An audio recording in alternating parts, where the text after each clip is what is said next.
All right. Good afternoon, ladies and gentlemen. The Board of Zoning Appeals is now in session for its regularly scheduled meeting of January 2nd, 2014. I'm Joey Hargis, and I'll be presenting the cases for review in today's public hearing.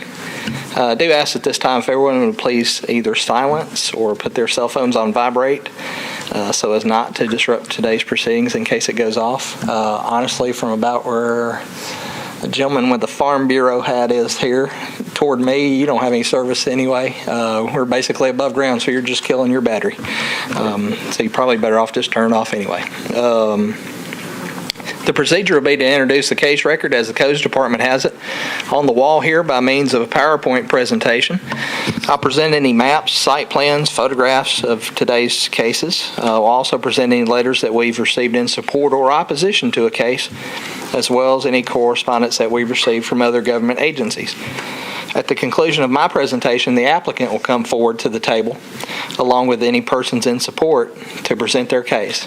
After the applicant speaks, if there's opposition present, the opposition will then come up. And then after the opposition, the appellant will have a period for rebuttal. The board in their rules provides cases without opposition. The applicants have 10 minutes to present your testimony.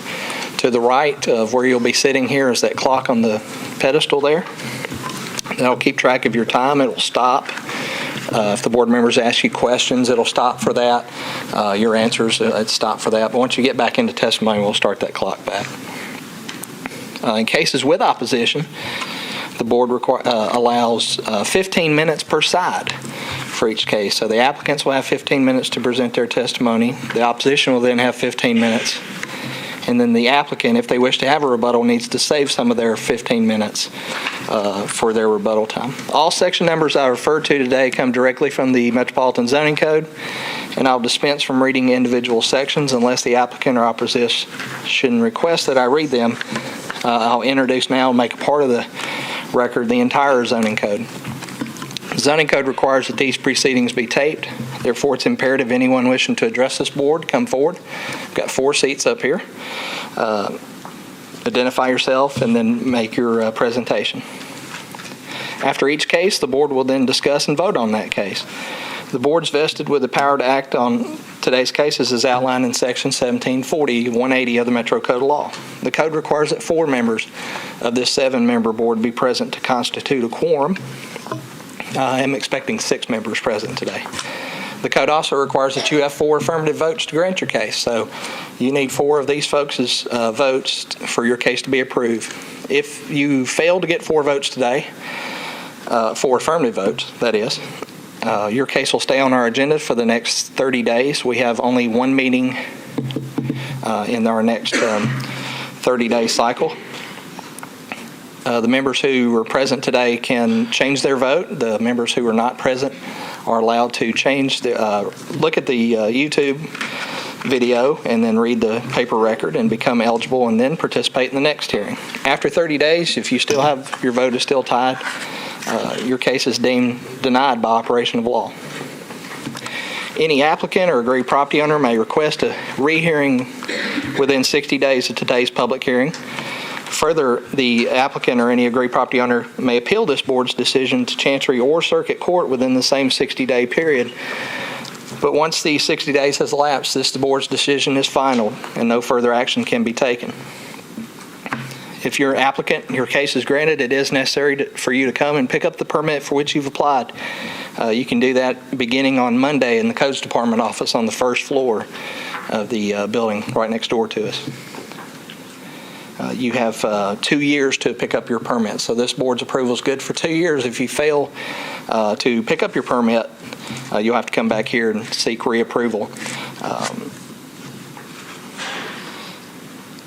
Your permit, if you do pick it up within 2 years, is valid forever unless the board puts some condition upon you limiting the time in which they're granting the approval. Mr. Chairman, I submit that all cases were filed in proper order. Applicants were notified by certified mail as required by the zoning code. A legal ad was published in the Tennessee as required by the code, and all affected property owners within 300 feet were notified by first-class mail. Before we begin, the board does allow elected officials, if present, to address the board should they wish to before any public hearings begin. Council Lady, would you like to address the board now, or you want to wait for your case? I'll wait. Okay. Any other elected officials present with us today? Okay. Seeing none. Let's see, preliminary announcements. I don't believe I have any. This is our first case for first agenda for this year.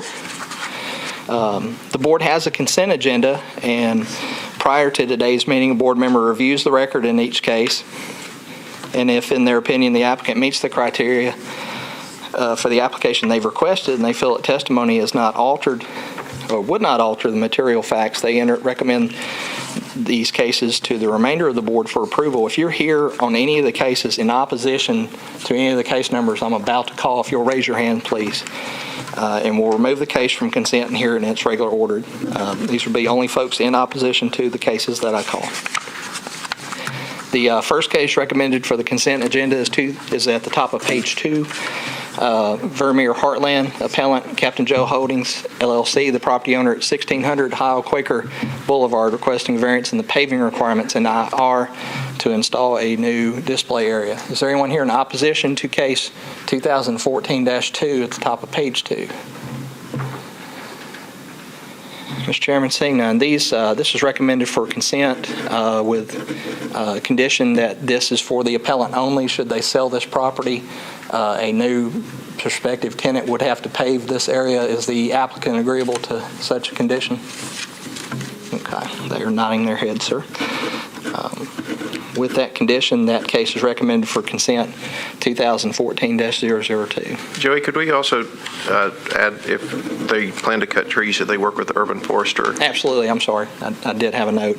And also discuss with the urban forester prior to any removal of trees on that property site. And they agree to that as well, sir. And I'll include that as a condition. The next case recommended for consent agenda is case 2014-3, middle of page 2, Carmichael Construction, Greenville United Methodist Church, the owner of the property at 5892 Clarksville Pike, requesting a special exception in AR2A and RS40 to construct a two-story vestibule addition. Is there vestibule, not vegetable? It's a hard word to say. Is there anyone here in opposition to case 3 at the middle of page 2 on Clarksville Pike? Mr. Chairman, saying none. This is a special exception request, conforms with all provisions of the special exception. And with that, Mr. Whitson recommends this case for consent. The next case recommended for the consent agenda, also on page 2, at the bottom of page 2, Ms. Kathy Burkholtz, the appellant, Take Two Fitness, LLC, the owner of the property at 3207 Granny White Pike, requesting the replacement of a non-conforming structure in R8 to authorize the demolition and reconstruction of a single-family residence on this property. Are there any parties here opposed to case 2014-4? Seeing none. The applicant's present. It is recommended for consent with the condition that this is for this footprint only, not any closer to the road than the current residence exist. To help us in that, we'll need to talk just after. I may need a survey just to nail down exactly how far from TDOT's right away this is. Yes, ma'am, sir. Can the footprint be bigger in the back or on the sides? Yes, as long as you conform to the setbacks Just out front. Yes, ma'am. No, just hang out here. Yes, ma'am. On the side and rear, you just meet the normal zoning code on those. And with that condition, that case is recommended for consent by Chairman Whitson. And then finally, last case recommended for consent at the end of our docket, page 3. Last case, 2014-007, Preston Cork, the appellant. 2208 Crestmore LLC and Green Hills LLC, owners of the property at 2210 Crestmore, requesting a variance in the visibility triangle and the height requirements in SCR to construct new exterior facades to the existing building. Anyone here in opposition to case 2014-7 on Crestmore? Mr. Chairman, saying that. With that, that is your consent agenda cases 2, 3, 4, and 7. Okay, so we have a motion for consent. Is there a second? Second. Got a motion, got a second. All in favor? Aye. Any opposed? Passes. Okay. If you're here for cases 2, 3, 4, and 7, you are free to go. Ms. Burkholtz, I'll talk to you here in just a moment. Let me get the next case started. And you are free to go. You're also free to hang out in here because it's much warmer than it is outside. Okay, we'll get started. I'll call the appellants to the table. Mr. Douglas Beats, the appellant owner, and if you guys will come forward. Are there any parties present today in opposition to case 128 or have questions and concerns regarding the first case on our agenda, case 128? Okay. Seeing none, guys, I'm going to show them some photographs and go over your application first, and then I'll turn it over to you all to talk about what you're proposing.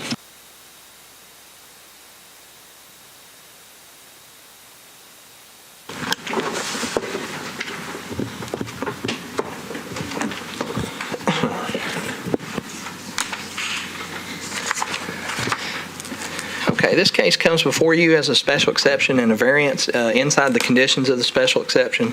The special exception is for historic home events, and the variance within are for paving of the parking area and to allow outdoor events at this historic home event.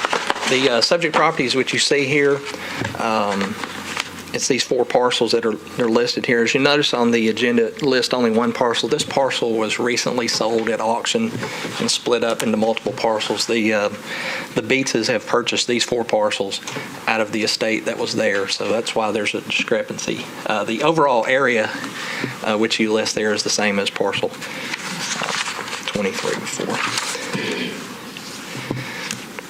The subject property which you see here is up in the northern part of the county.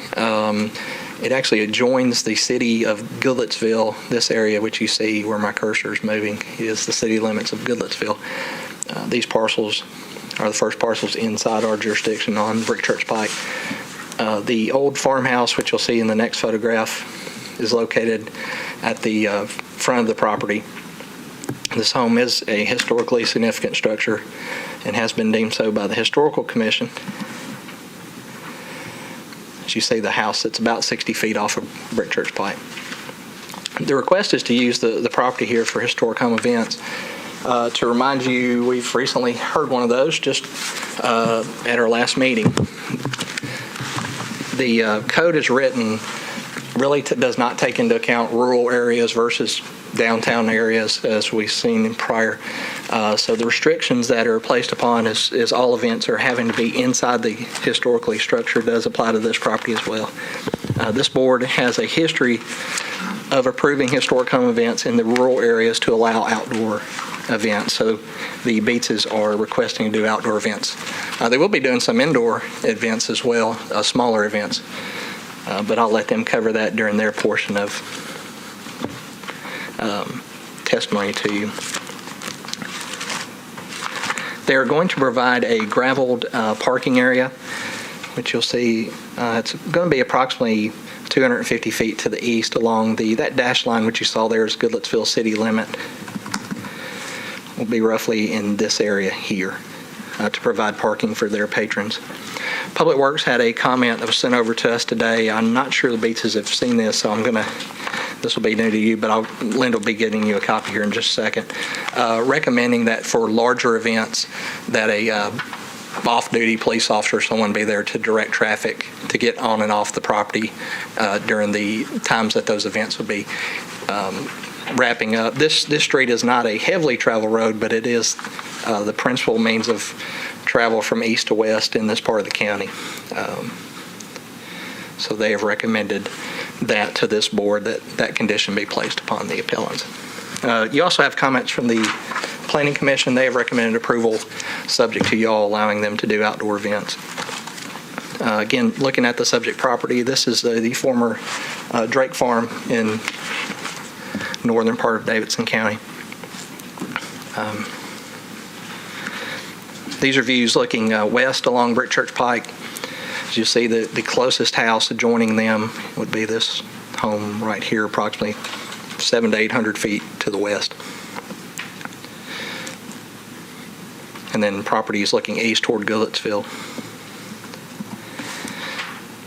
Other views of the subject property there. and some barn structures that will be listed there.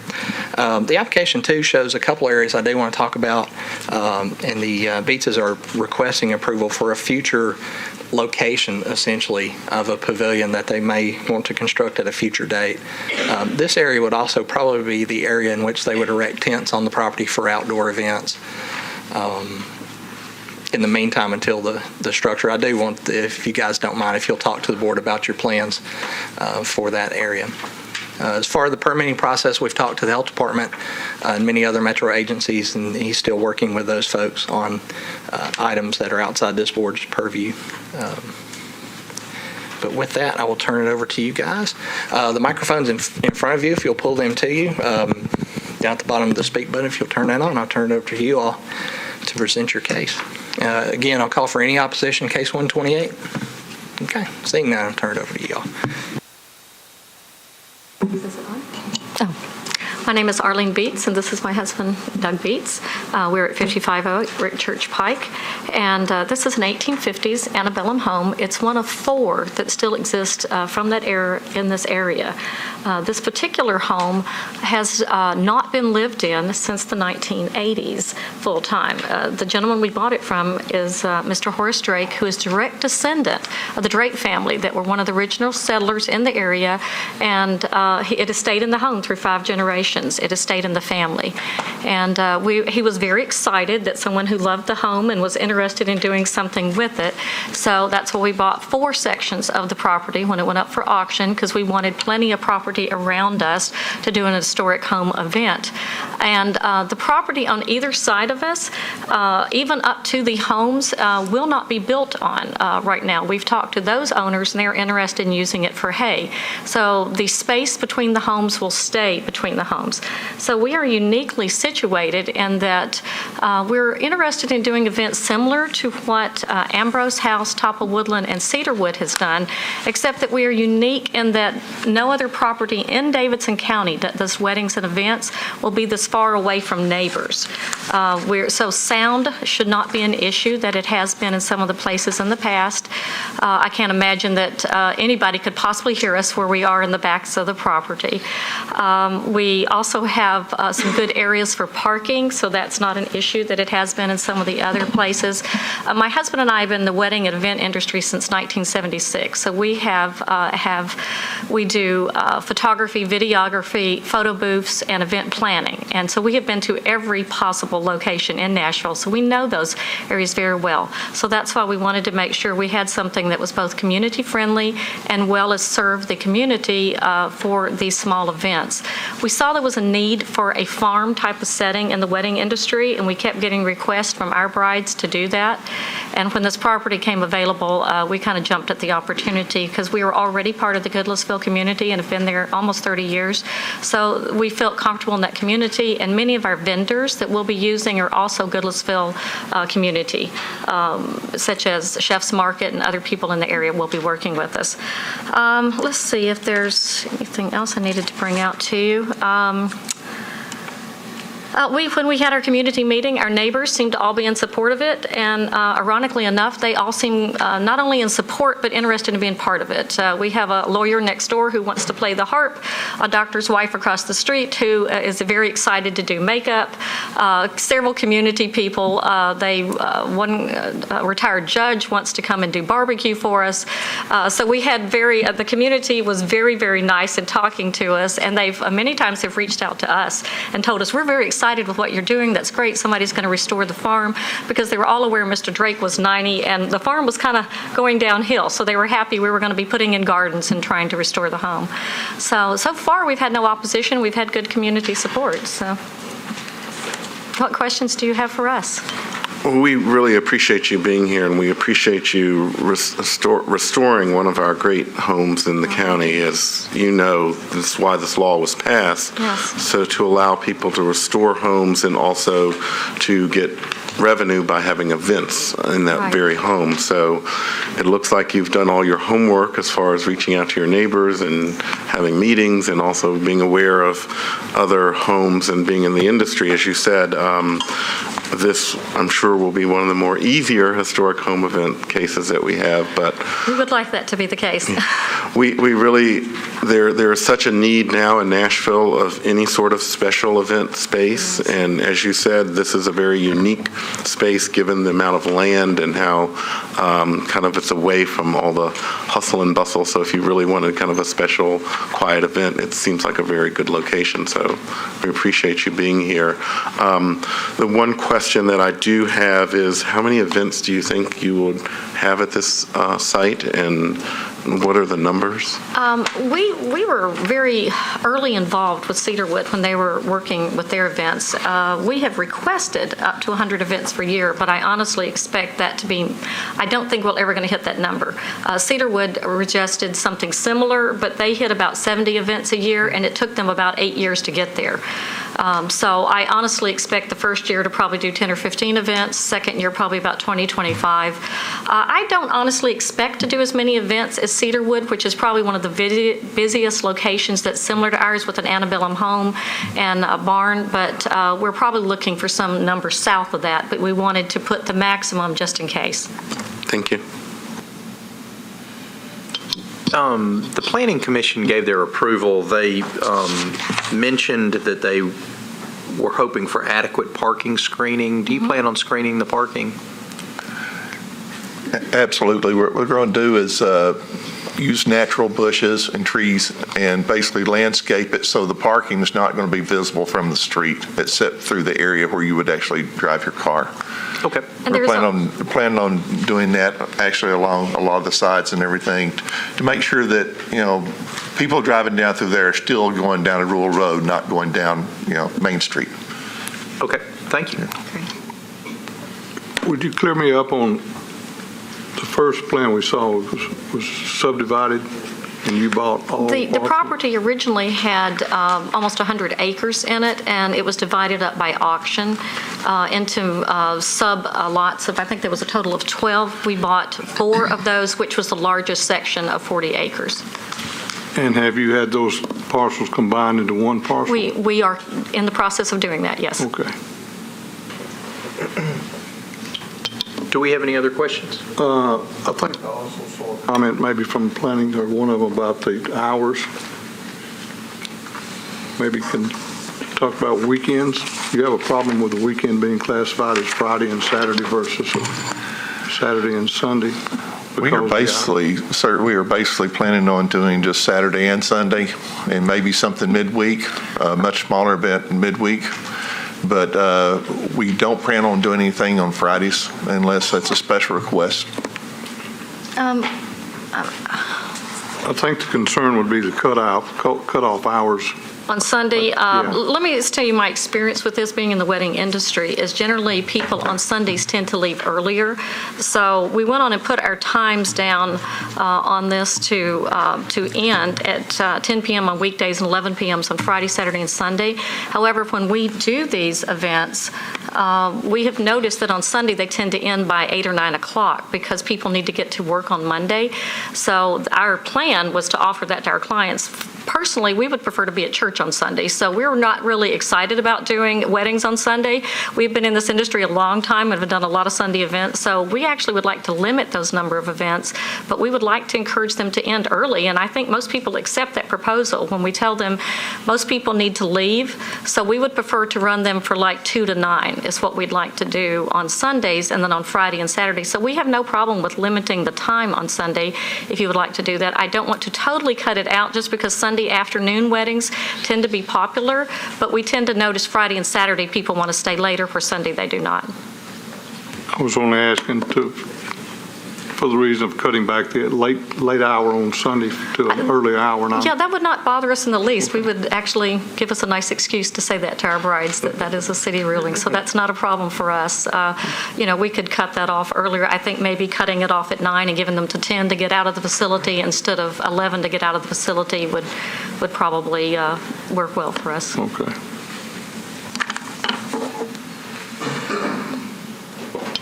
Any other questions? Okay, I'm going to cut off the public portion of this and move on to debate. Anyone want to start? I think it's a good plan, great location, gorgeous home. and I can support it, but I would be in favor of changing the hour to the Sunday night, cut it off at 10. Is my only suggestion. I think it's a very solid plan, and what I also like about it is it seems like they have about 40 years of experience of dealing with special events, and particularly the wedding industry, and it's probably one of the more expertise owners of one of our homes here in town, so I know great things will happen there. Okay, then I'd like to make a motion that, having met all the requirements of the code for historic home events, that we grant their variance to have outdoor events, even though it's outside of the house, subject to the two conditions that on Sunday night their events will cease by 10 p.m. and that they will properly screen the parking from the road. I'll second that. Okay. I'm sorry, Chris, do we also need to add that we'll incorporate the proposal that they have traffic direction? Oh, right. Yes. Okay. Thank you. For which events was that? But it's on the proposal, I guess. It's not for every event, it's for They wanted Over for 50 large events. large events. I think. Why don't we just add the condition that we adopt their proposal, the limitations of their proposal? Okay, that's fine. Okay, so we've got a motion, and we got a second, I think? Yes. We do have a second. Motion, second. All in favor? Aye. Any opposed? Passes. I actually would have put that on consent, but I just wanted to prove that we didn't have to argue about these. Thank you. Good luck with everything, thank you.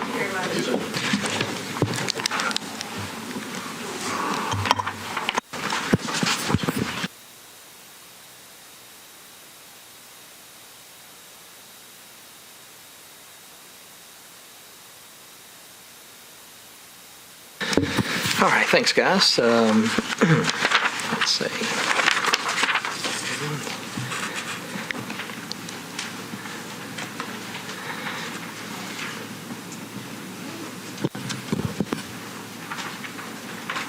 Bear with me 1 second while I get the computer back up where I should be.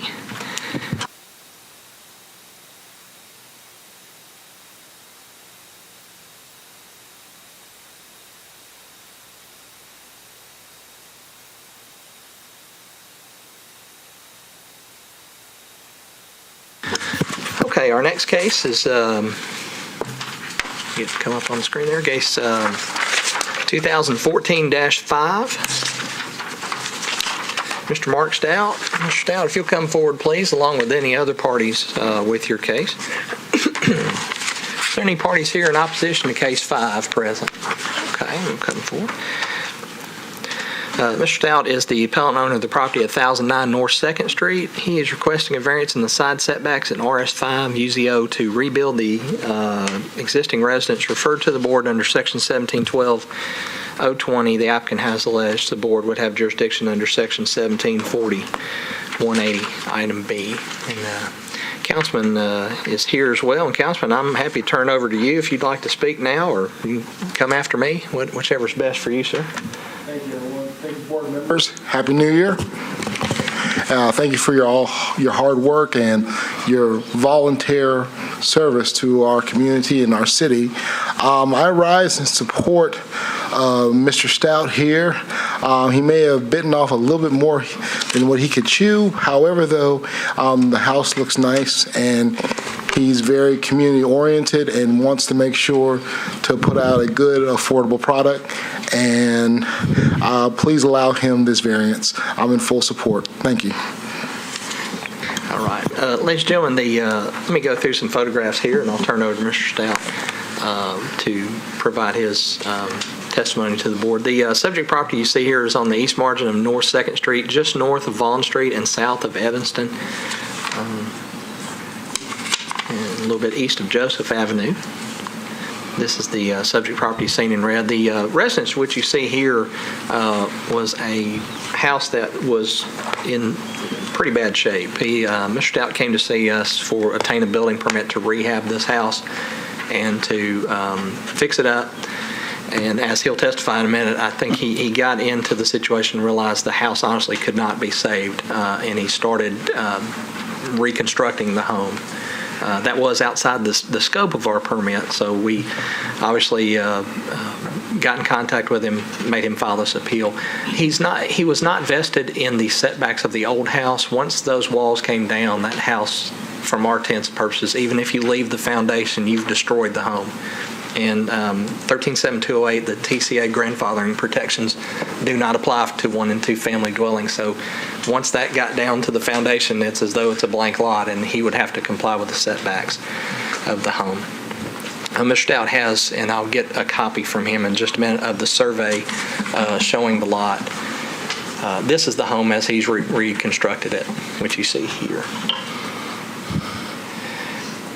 These are the homes to the left and right of the subject property.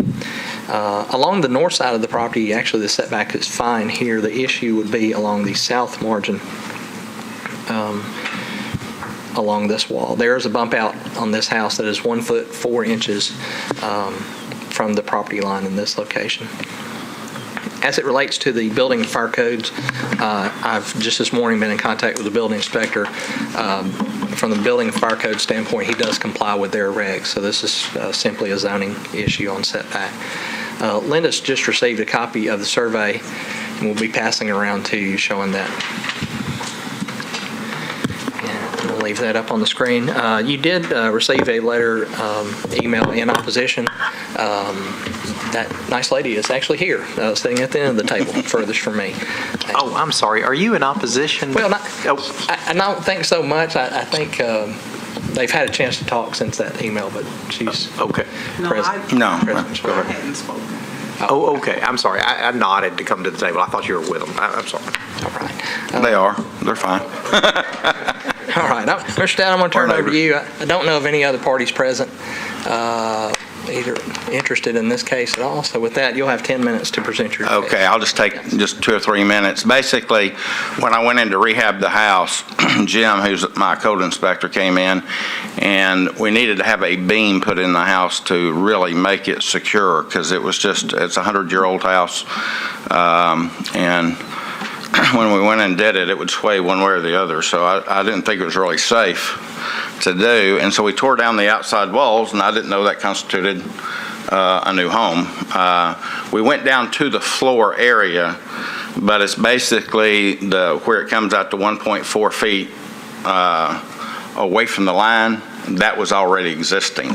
Basically what I did is just took it straight back up from that point, and we didn't tear that down because it didn't make sense to. We had the front 2 rooms, we had to kind of redo the outside walls to make sure that it wouldn't sway, and we had to put a foot beam by whatever, my construction guy did that. And as you can see, it turned out great. And we bricked the home, hopefully to raise the value of the home. I think it would appraise somewhere before it was built about 40 to 50,000. If it brings what they say it'll bring, I'll be dancing in the street. I don't quite think it's going to bring 200,000, but everybody does think that. And but we've gone in, put in hardwood floors, did it right. I'm just not going to build a home and it not be safe. Obviously, people could get hurt. So I came in and told them what I'd done. And the guy said, well, did you get a demo permit? And I said, no, I just took down 2 walls. I thought that was part of the rehab. And they said, no, that would be a demo. So I bought that permit. And then that led me into getting the new permit. So, but it's basically a very sound home. I will compliment, if you don't know him, Jim Sandusky, who's with the Codes Department, gave me a lot of help. And I offered to buy him lunch, and he said he couldn't. I think that's the craziest thing I've ever heard of. But because he probably spent 2 hours helping me, and but I did want to compliment him, whichever way it goes, just because of the fact that he spent the time. And he came out and checked to make sure that we had the 1 hour for the fire department and all that, and that passed. So that's it. We appreciate your kind words for the codes department. I'm sure somebody will pass that along to them as well. you. And you working with them and your council person too. And Yes. also putting a nice product in the neighborhood too. So thank you for that. Okay. So ma'am, you're now fine with this? Well, my question was, I didn't understand about the variance, and I saw the sign, and, then when I called on the number, she said it was, you have to be, they told me you have to be 5 feet on both sides, and so that meant that on the side where he is coming to my side, it's not 5 feet, it was shy. 1 foot. Well, it's actually 1.4 feet away from the line. That was the original foundation. So on that little part that jots out, and so we didn't tear that down because we just went from there up because that was stable there. And everybody agrees that the house really was built on the foundation that was there. It's the same footprint that existed. Well, now I extended in the back. I don't want to mislead you at all. But on the sides? Yeah. Okay. Let me raise a point of order and ask our advisor. So this is now officially opposition. How do we handle that? I think that was a clarification the chair sought at the beginning, just see if that was opposition. It sounds like it was a search for clarification more so than opposition at this point. However, if there is a word of actual opposition, we can segue into that mode. Oh, I'm sorry.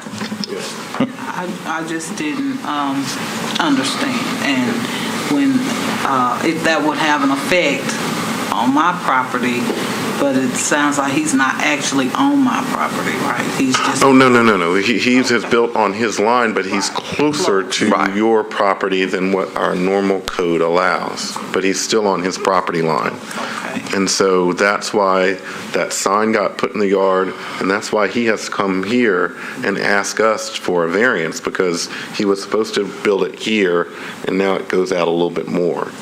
And so you were put on notice, and we're glad that you're here, but... because I didn't understand. I just wanted to make sure. My question, like, does that affect me? Say, like, if I want to sell my house, and like when we say I have this amount of property, so like if it's 50 feet that way, either way, is that cutting, is that... He did not build on your property. He built on his, but he just built closer to the property line than what the code allows you to do. Does that make Now, a difference? it's an individual choice, It's closer, but it's a new house, basically, Right. Would your property be worth more, and this is a question that you have to ask, with the old house the way it was, or with this new structure the way it looks? Which is better if you wanted to sell your house? And does that affect your property, and do you object? And that's only a question that you could answer. Well, I mean, of course, yes, it looks much better than it did. I mean, he did, tear it down and rebuild it. We've been living there about 20-something years, so of course I saw the old house, and it's much better. The old house needed to have been condemned a long time ago, but we wanted just to... and he has rebuilt. But we just want to reiterate, he did not build on your property line. So it doesn't affect that part. Okay, then. That's what I was, because it said 5 feet from this side, 5 feet from that side, and by being shy of the 5 feet, I just wanted to know what that... I think what she's wanting to know is, will it decrease her property value because I'm closer, but with the new home, obviously it's going to increase I just thought it would be... And we can't answer that. That's why I said Okay. that's, All right. that's why I asked the question, old house versus new house. Right. Which do you think is better for you? Okay, unless we have any other questions, I might move to close the public hearing. Okay, close the public hearing, debate. Thank you all at the table. Y'all can step out now. You can step out if you'd like. I was going to make sure that there was a hardship. And he's saying the exceptional narrowness. Oh, ma'am, I don't think we got your name for the record. What is your name? Stephanie Lawrence. Stephanie Lawrence, thank you.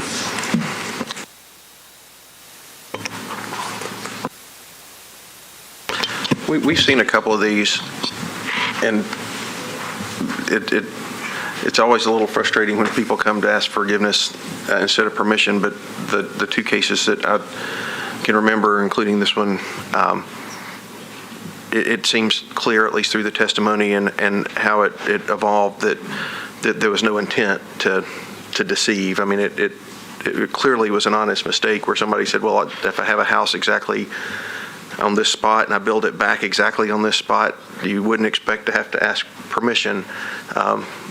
So I think it feels like an honest mistake. It feels like something that should be allowed. And I think in the application it talked about the narrowness of the lot, but I think just and that's the criteria we go on. But just in the sense of fair play, it seems like it should.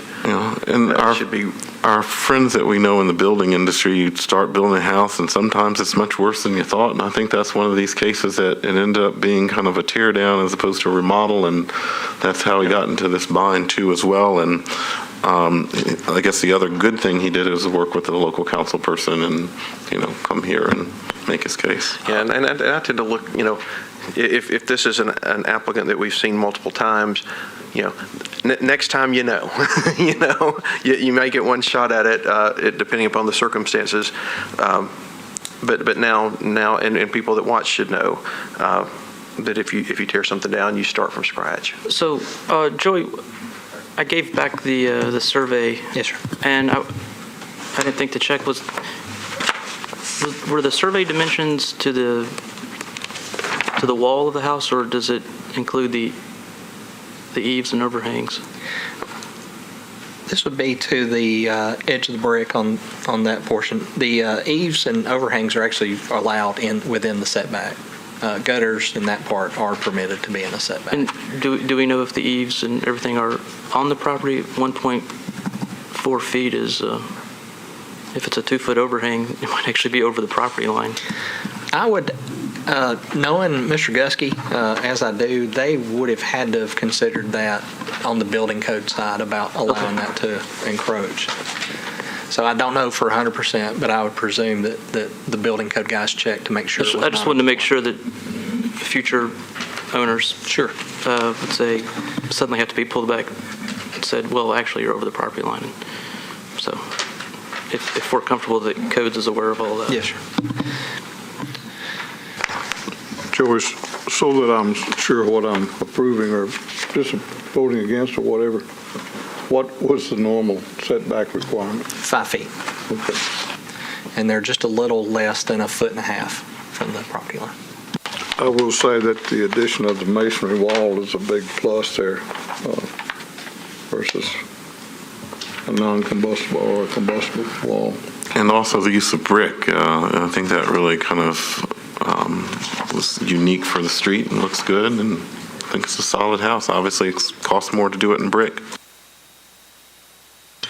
Can I be so bold as to make a motion that the board approve the variance request because all of the requirements of MCL 17.40.370 have been met, and that the board finds the unique characteristics of the property are the exceptional narrowness of the lot and the existing foundation which was built upon? Is there a second? Second. But I have a quick question. Do we need to put the caveat in there that we're not approving any, since we don't know for certain that the overhang might be exceeding the property line, that we're not sanctioning that David raises a good question. I think it's probably appropriate to at least note in this discussion portion of the meeting that that is, as Mr. Hargis described, more the province of codes than of this board. And that's not part of what you're voting on if you choose to vote on that motion. In that, with that we are not, as an approval motion or a vote, that we're not sanctioning any. But I think that's the right way to put it. Okay. I do agree with Joey. I think our thorough codes department would have probably picked that up if it truly was over the property line. But, I agree with what you said. I concur. Okay, so we have a motion. I think we had a second. Yes. David was the second. And so motion second, all in favor? Aye. Any opposed? Passes. I'm going to shoot you when I see me again. Thanks, sir. Thank you. All right. Okay. Our Next and final case of today's agenda is case 2014-006, St. Mina's Coptic Orthodox Christian Church. The appellant and owner of the property is located at 470 McMurray Drive, requesting a special exception in R10 to construct a new off-site parking lot for St. Mina's Church, referred to the board under Section 17-170E2. The appellant has alleged the board would have jurisdiction under Section 1740. Joey, 180 item C. I'm sorry, can I ask a quick question? I have a case number 2014-08. That was just in here accidentally.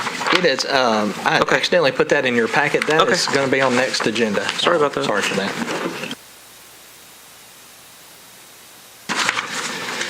Okay, we're back to case 6. The appellants from the church, come forward, please. Council lady, I know you're present. Do you wish to speak? You may speak first if you like, last, your choice. Sure thing. I know, do you have opposition present? How many parties are opposed? Okay. If you guys want to, you can sit where you are. These ladies too, if you guys will work out amongst yourselves, you'll have 15 minutes in total to speak, but I'll let you guys divide up your time accordingly. Council lady, there's not a time limit upon you, but the father will have time. We'll start his time once he begins. After you're done, I'm going to go through the photographs and show them what's been submitted.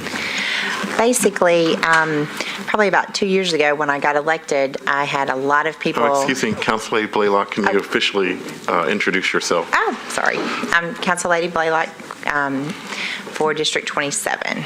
So this particular church is growing, but yet they're having to park on the streets. So a long time ago, there was complaining about people parking on the street. So I have met with the applicants, and they've worked out several different options for their parking, this being one, and the majority of the community is excited about getting the people off of the street and onto their property. So that is basically what I'm here to say, is that I am in favor of them getting off of the street and onto their own property. So there's not going to be any additional, it's not like they're growing and there's going to be new people there.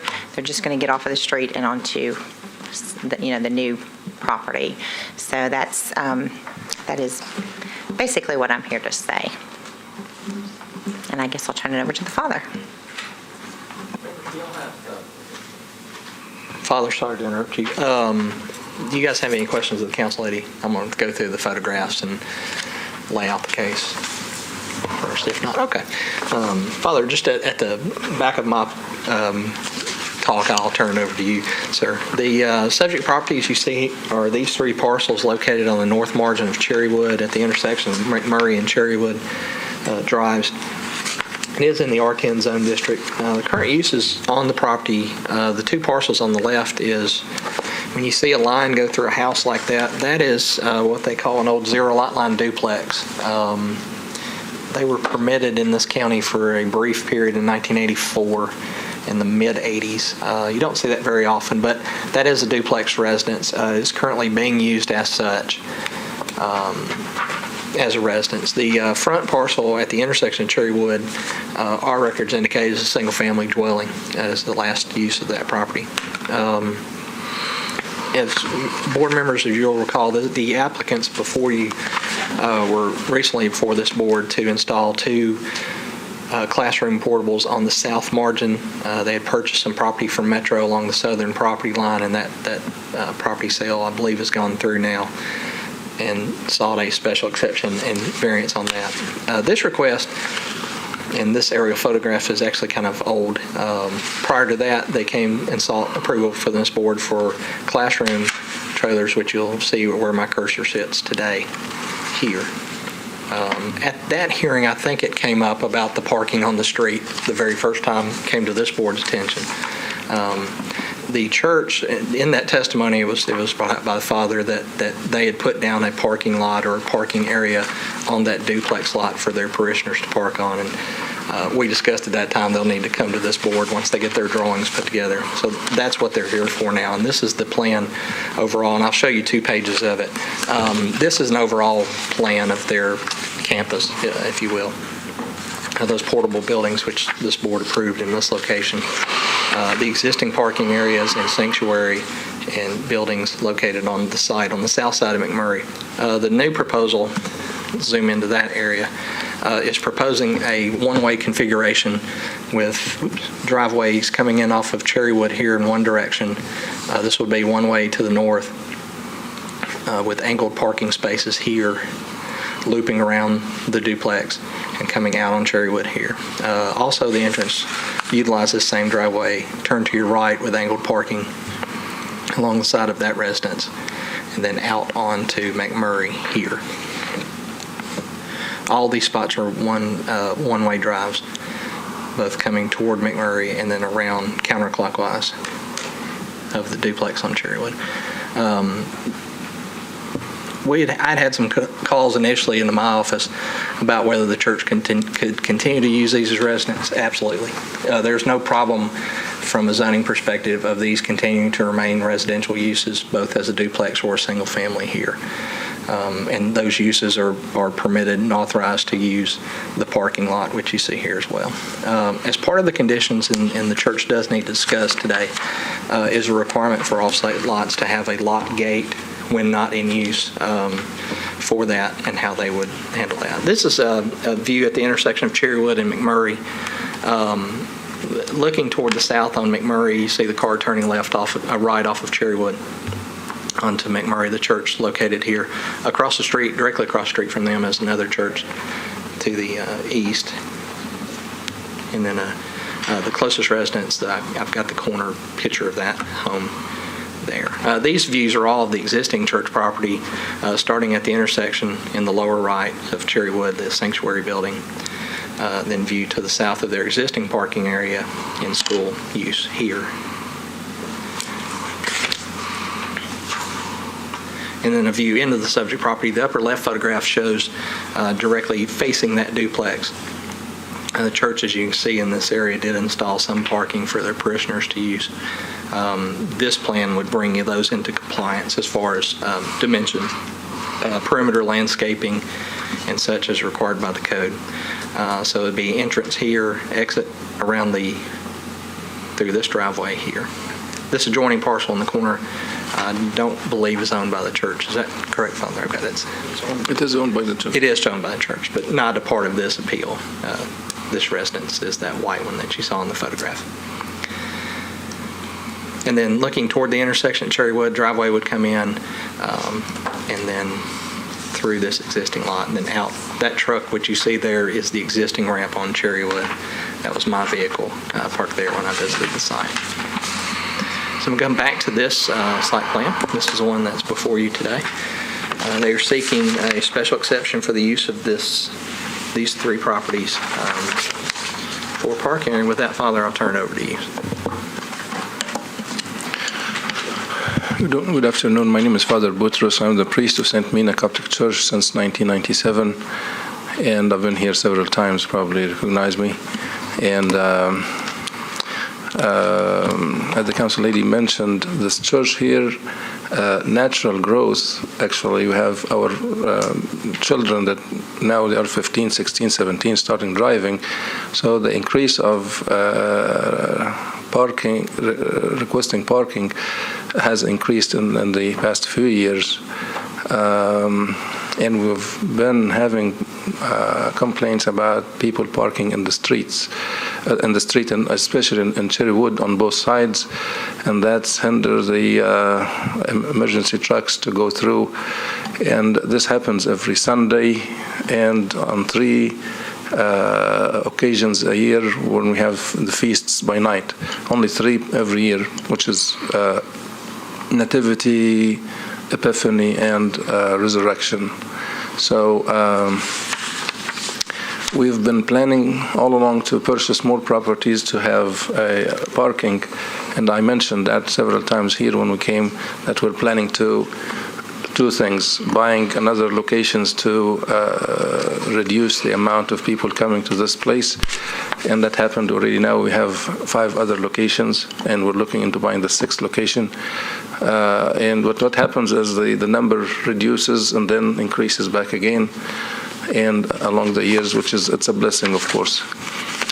On the other hand, we were planning to buy this piece of property to have a parking lot to get the people off of the street to be in a parking lot. This is for the safety of my children, my parishioners, and the community also. This, as I said, will be used on Sundays only, so this is not going to have any effect on the school traffic or anything like that. Also, I received a letter of complaint from Mrs. Emily. She said that McMurray has traffic already, but I'm telling you that the traffic is already there, but the people are parking in the street and Cherrywood Drive. Now we're going to put them in a parking lot. As far as the sidewalk and school kids, of course, school, this is not going to be intervening at all or cause any danger, because this will be on Sundays, and of course no school on Sundays, and the evenings of the 3 nights that I mentioned.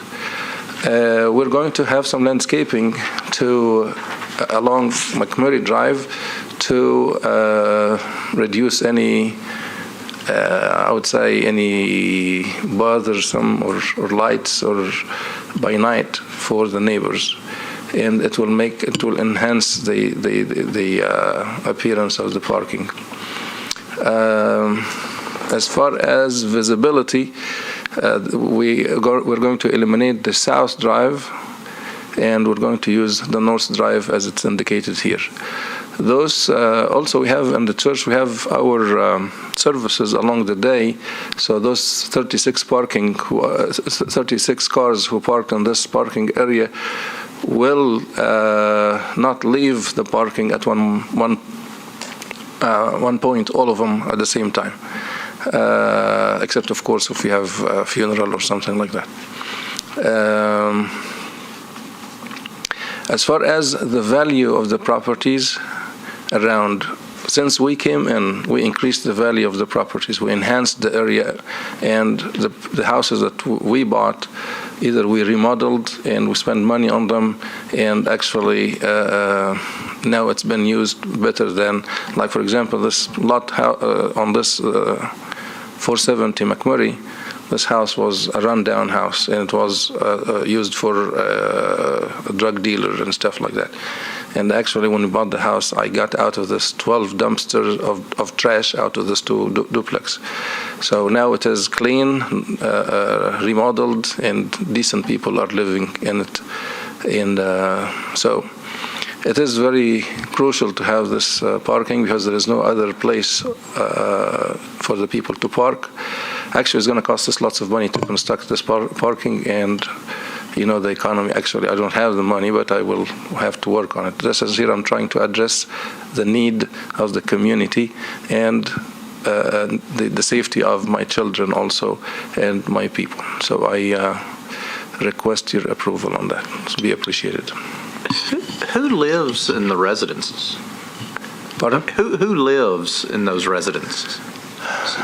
Those, and one of them I have an ill person that has cancer, and we put her there. She passed away, her husband and her child living in one. The other one, I have girls who came over from overseas to go to school or living by themselves. And I have a divorced woman, 2 divorced women living in each one apartment. And so it's just a... Are they parishioners? They are parishioners, and but they pay very low rent, and it's kind of the church supports them and stuff like that. Okay. And I asked them about if they object on having something like that. They said no at all. So. I have a question for Joy. When we're dealing with special exceptions, and there was discussion of the landscape buffer, without the special exemption, I mean, the landscape buffer is implied anyway. Like, you'd still have to follow any code required buffers unless we gave relief. In the construction of an off-site parking area, the buffers that you normally see when the construction of the building are not the same. What's in play here would be interior and perimeter landscaping along, obviously perimeter along the portions of the adjoining properties, which you see there. For example, like parking spaces on this drawing at the top, you see the dimension 126.10. Those spaces right along there, 46 through 53, and then coming back around to the west. I mean, we would have some either bushes at 2.5 feet required along those property lines, or privacy fence there, so the headlights would not shine over onto the adjoining property. The areas which you see there that are striped interiorly, the triangles, those would be areas that would be good locations in the church, working with Stefan on planting trees and shrubs in those areas. As you see, like between, if you see where my cursor is, between like spaces 36 and 37 here, and in these locations. Well, my concern is at the perimeter, as in spaces 54 through 62, and I guess 46 to 53. Is there physically enough room to do what's required? I have shrunk this drawing down so it's not to scale any longer, but they would be required 2.5 feet of area along the property line. So it's not an either or. It's not so much as, okay, you have to have this much greenery, but you can clump it over here, or there has to physically be a screen. You can do along that property line you were discussing from spaces 54 to 62. At a minimum, they have to have, where those tree islands, those shaded areas would be tree islands, they'd have to have 2.5 feet of grass strip and shrubs along the adjoining property line to the west there. Excuse me, gentlemen. We own the properties, those two properties, the one on the corner here, down, this one, yes, and we own the other property on the north side, this one. No, the big one on the north side, yes. The church owns those two properties, and there is a fence exists between the two properties now. So that right now, as we speak, there's a fence between those properties, but we own both of them anyway. But not the house on the corner of Highcrest? The house on the corner we own. Okay. So it's existing residence. Now this one, we did not buy it yet. Okay. There are some provisions in the zoning code that deal with common property ownership there. I mean, it may just come to that we combine the parcels into one, so you wouldn't have a perimeter strip along their common owned property.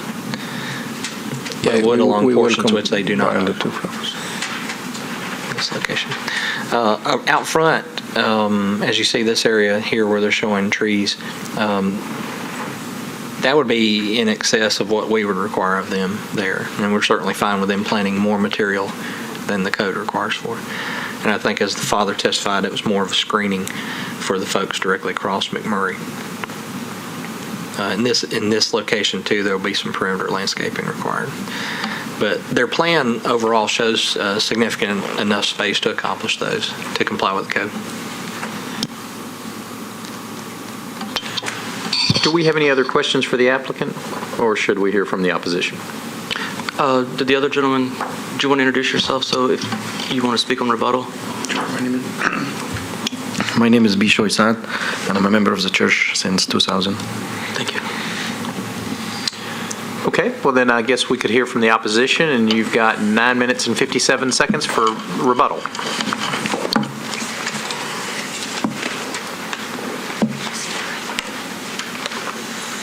All right. Folks, if you'll come up, please. Just to clarify, do we have 9 minutes or 15 minutes? You'll have 15 minutes, yes, ma'am, in total. They have 9:57 for rebuttal. You have 15. Well, good afternoon. My name's Trevor Mathieson. I own the property at Lot 17 there. So we share a property line. This is a tough deal because I love the folks that are around there. They're great folks. The gentleman that lives in the existing residence right there, his name's Michael, one of the nicest guys I've ever known. Really nice. some of my questions and concerns are pretty standard.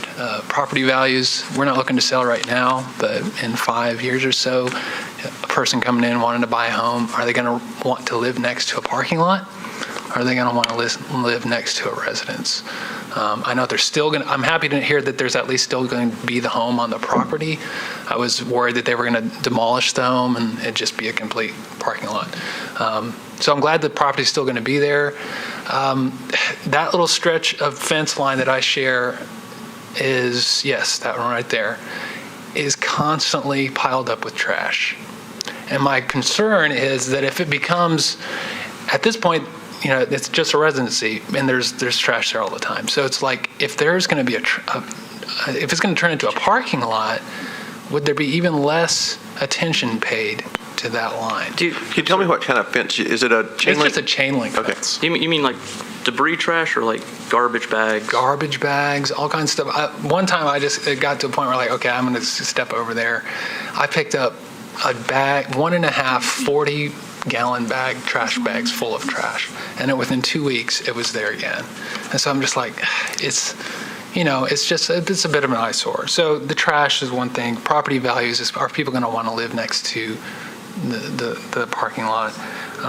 And there seems to be the sense of just taking over the neighborhood a little bit. Like it seems to be losing. I don't know. There's just some other concerns about some of the other folks on the street that rather than kind of meld into the neighborhood, they're kind of taking over the neighborhood.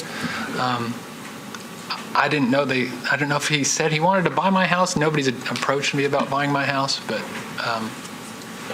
so the expansion issue is like when is the expansion going to be done? I'm a member of the churches. Churches like to grow, and churches are healthy when they're growing. So at what point are they going to be big enough where they're not going to keep expanding and just kind of going out? Yeah, go ahead.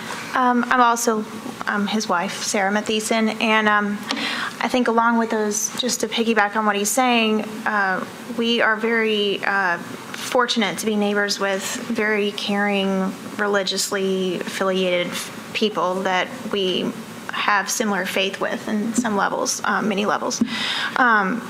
I think along with that, in terms of the growth, we weren't actually able to go to the church for the public conversation around this, but as being part of a church ourselves for over 30 years that was an inner city church, we at times had to think creatively about traffic. We carpooled, we parked in adjacent areas that were approved, such as churches, schools and apartment houses and things like that. And there were times where the neighborhood kind of didn't appreciate that. So we worked around that or worked with the neighborhood. There is a school, as you all know, probably McMurray Middle School, that is fairly vacant on the weekends, other than softball games and things like that do happen at odd hours. We just aren't clear whether or not they have tried to use those parking areas for their benefit, because it's a clear space right there. And or have they considered busing or vanning, carpooling, things like that? As my husband said, we certainly understand the issue with traffic. We also could appreciate them adding a traffic monitor, whether they hire someone, whether they hire a police officer, or even someone that's not a professional and just a lay person, because it is, frankly, on Sundays, we don't even try to go that way because it's quite nerve-wracking with people trying to get in and out of there. We're not asking they don't consider additional parking. It's just that adding spaces along our property line and others nearby just doesn't seem like the best fit. So. Okay. I am Emily Booker. I am here on behalf of my mother, Glenna Booker, who lives at 463 McMurray Drive. You should be happy I'm talking instead of her, just saying. But if you see the diagonal lines on the right side of the map, She lives right where she lives in that second house. There are two houses right there that are affected by this. That's where she lives. And if you see that driveway, thank you for showing this. If you see the driveway that's coming out from where it says R10, that driveway, right coming the other one, that's how I see the plan is proposing that 36 parking spaces be dumping out of that driveway, basically at one time, which you can see it's less than 150 feet from the intersection of Cherrywood, which is already a very busy intersection. In fact, my mother was once struck as a pedestrian crossing Cherrywood there. I sent an email about my concern and our opposition to this. McMurray Drive is a very busy street. Approximately 3,500 people are driving down this street per day, according to TDOT figures. And what's going to be happening here, I mean, what I see from the plan is a one-way plan that shows 36 cars with nowhere to go but out onto McMurray Drive in front of my mother's house. I see that as a traffic concern, and if you decide to go forward with this, I really hope you have a traffic study. My other concerns are these, as I said in my email, which you may have read. Property values are also a concern for us. Frankly, parcel 31 is of more concern to me than the other two parcels, 72 and 167, because those two already have a parking lot on them. Parcel 31 just has the residence with all the grassy lawns down McMurray Drive and paving the front and side yards, I believe could detract from the property values. So that's my second concern. Since the email, I've added one more concern that I just want to mention. I know the code says that the amount of off-site parking shall not exceed the actual needs of the house of worship. It sounds from like what the father said, that 3 times a year there's a serious need. I drove by on Sunday at the peak time this past week, and I noted probably 8 cars parked along Cherrywood Drive, but I noticed about that many empty spaces also in the lot that surrounds parcels 72 and 167. So I kind of feel like the number of parking spaces being requested, which last week went from 50 to 68, is excessive. So that's basically what I have to say. If you have any questions, I'm happy to take them. We had gotten a letter from another neighbor that had talked about, that gave kind of a different take on the comment that you made that said, and that comment was that Cherrywood Drive is often overcrowded with cars. Mm-hmm. And so, but it sounded like your experience, what you're saying was that it was undercrowded, that people could have actually parked in the parking lot. I mean, I'm saying they were parking on the street instead of in the parking lot. And let me make one additional point, if I might. I suspect the other resident to whom you're referring is the Yondos. They live across at that bottom diagonal line. And I think it's very significant for you to realize that every property that bounds the properties in question that is not owned by the church is represented in opposition, because the church owns the property to the north, they own the other property to the west, they own 3 properties across the south. So these kind of people represent lot 17 that's represented on the top west, and the 2 properties across the street are also in opposition. I believe that's significant.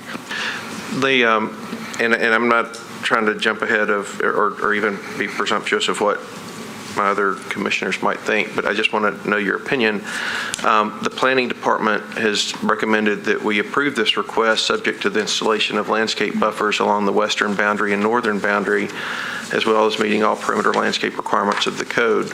And we've talked a little bit in the discussion about the requirements for landscape buffering and that type of thing, and I think you all had suggested the need for something maybe more opaque than a chain link fence separating your property so that you can not have it obvious that the back of your property is a parking lot. The question is, if this were to be approved, and I know that might not be ideal for you because you came in opposition wanting it not to be approved, but if this were approved, what are some of the conditions that you think are important not that we would do it, but just so it goes on record, so you can have your list. What are those conditions that you feel like would be important to you to have? I think along with your point there, the curb appeal of the church is not terrible. I think that the way sometimes it can be maintained is not ideal. I've worked with juvenile delinquent youth, and I often thought, hey, just get some kids on probation and get down there and get some trash off the property or something, or to work on the, adding some flowers or gardens or something. It just doesn't happen.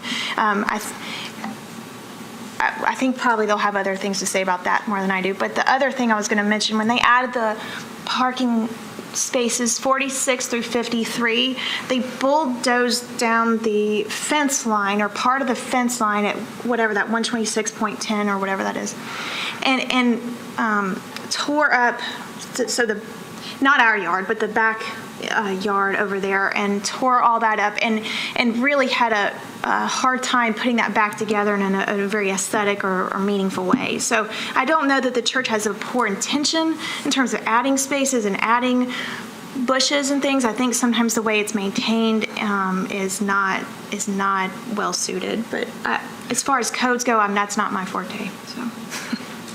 You can say more about that. Yeah, as far as if this went into effect, I would just say the aesthetic, trying to keep that fence line clear, privacy fence, I don't know, and then I see the addition of these traffic spaces. Yeah, the people parking on the streets and stuff, I think this could probably help that. And so some sort of traffic mediator person out there on those days would probably be a good thing. In general, the traffic from Cherrywood, from McMurray is horrible. We have a young daughter, and I just don't like to walk. The track to the school is right there. People fly. I don't know what their deal is, but it's having some traffic or slow signs or something right there. I don't think that's necessarily related to the church, but traffic is bad there anyway, much less when people are parking all on the roads. Oh, she's correct. When they're coming around that curve from Whispering Hills, they come quickly. And I'm really afraid that when they come around that curve, and I believe I included a picture with my email that shows you there's also a rise there. It's hard to see that driveway coming around the road. But in answer to Mr. Taylor's question, if I had my druthers, quite frankly, I would prefer to separate the two, because with all due respect to my kind neighbors here, I don't have a strong objection to parcels 72 and 167 parking lot.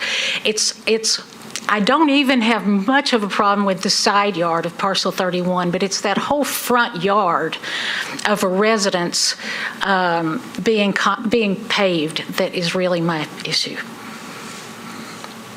We second that.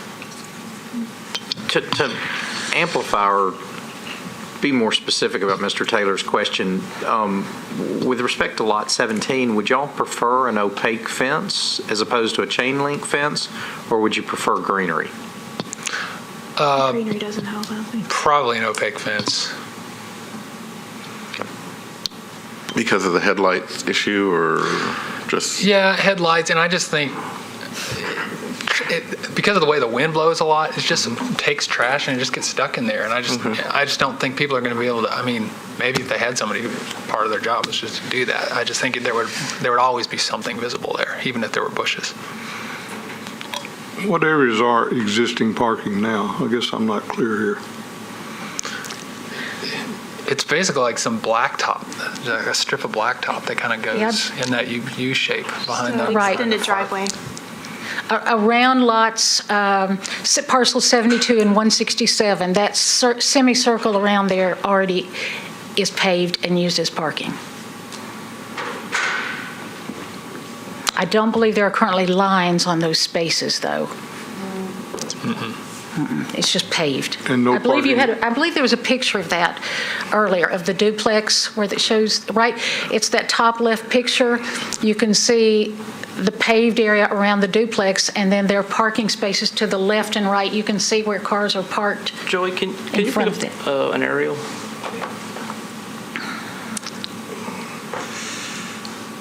And do we know how old this is? This is February of 2010. I don't have anything more recent, I'm sorry. Okay. It's pretty different now.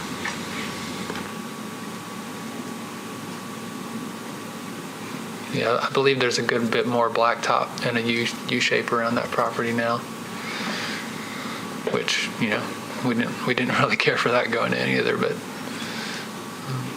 And originally, I believe it was lined, but I don't think it is now.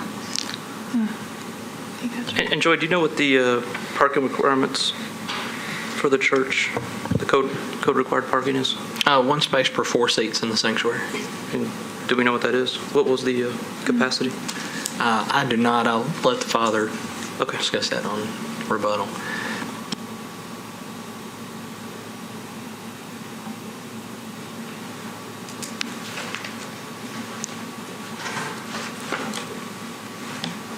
I think Mr. Taylor mentioned what other things we could, if this is approved. Is it possible to get or require a traffic person? Is that possible? You mean to direct traffic? Yes, sir. I mean, for an organization, kind of a church to have that. But it would really require two. You'd need one on Cherrywood and one on McMurray, I think. I mean, I think the difference is that they're trying to take a very, very small, limited residential area and really add a lot of traffic flow. I mean, back to what you were saying, and it's just the way people drive in our neighborhood in general, much less on a Sunday. It's just not a pretty picture. Joey, I have a question. Previously, before this proposal, people are parking on the street. Is that allowed in this area? It is not prohibited. Okay, thank you. Say that again? It's not. It's not. There are no signs posted disallowing someone to park on the street. So with that in mind, I mean, would you prefer just people kind of parking on your street or something like this? I think we thought a lot about it, and I think that goes back to my point of have they considered other options? Have they talked to the school? The school it's is 100 literally yards away. within a few feet of their church, and have ample parking, and probably just as much or more Joey, than where's what they're asking for. Where's McMurray on this map? Is it where the baseball diamond is? Yeah, just on the other side of that football field. Yeah. In fact, the church, I think, owns the fence line around that track right there, and then that's the track around at McMurray Junior High School. So that sidewalk right there, just past the track is where you can park for the actual school. They have, at the church across the street, they have signs up, don't park here, don't have through traffic. Obviously, you can't park at another person's church, but. Are these churches have their services at the same time? I think so. Yeah. Have you guys spoken with the council lady? We have emailed about this in the past, yes. I have emailed. Yes. I didn't receive a response.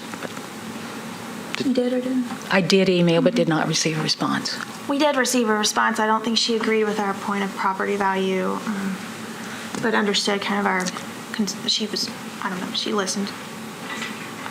Not maybe this understanding or whatever. Do we have any other questions for the opposition? Okay, then I'm going to ask the applicants to come back up for rebuttal. Thank you for your time.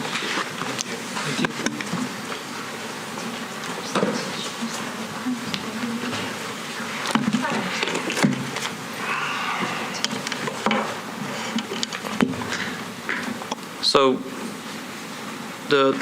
we like to keep these rebuttals to issues raised by the opposition. I don't know if you were taking notes or not, but yes, I did. The quick notes that I had, I'll just, and there might be more, and some of these might be redundant. There was concern about trash, property values, questions about the growth of the church, school parking lot, traffic.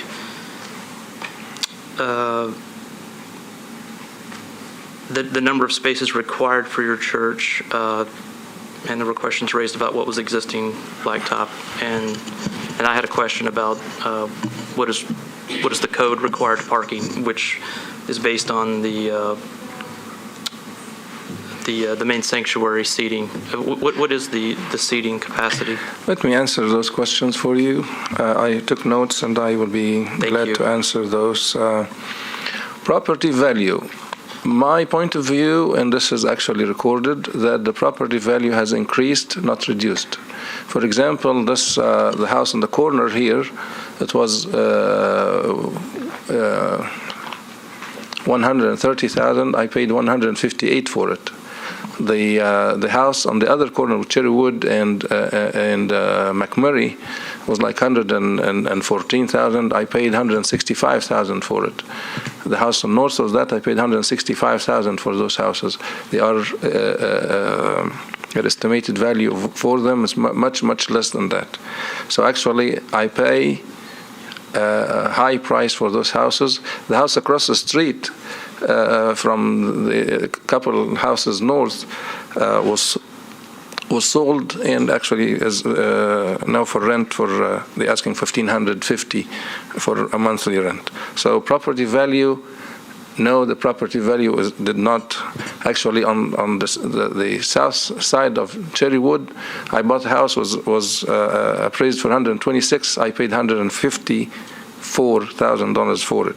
So I'm paying more for those values, and actually, it is important to keep the value of the property in that area. The expansion and the additions that we did to the church and to the new homes, those homes were about 50 years old when where the school area is. When we knocked that house down and we built the school, this is addition to the neighborhood, not taking away from the value of the neighborhood.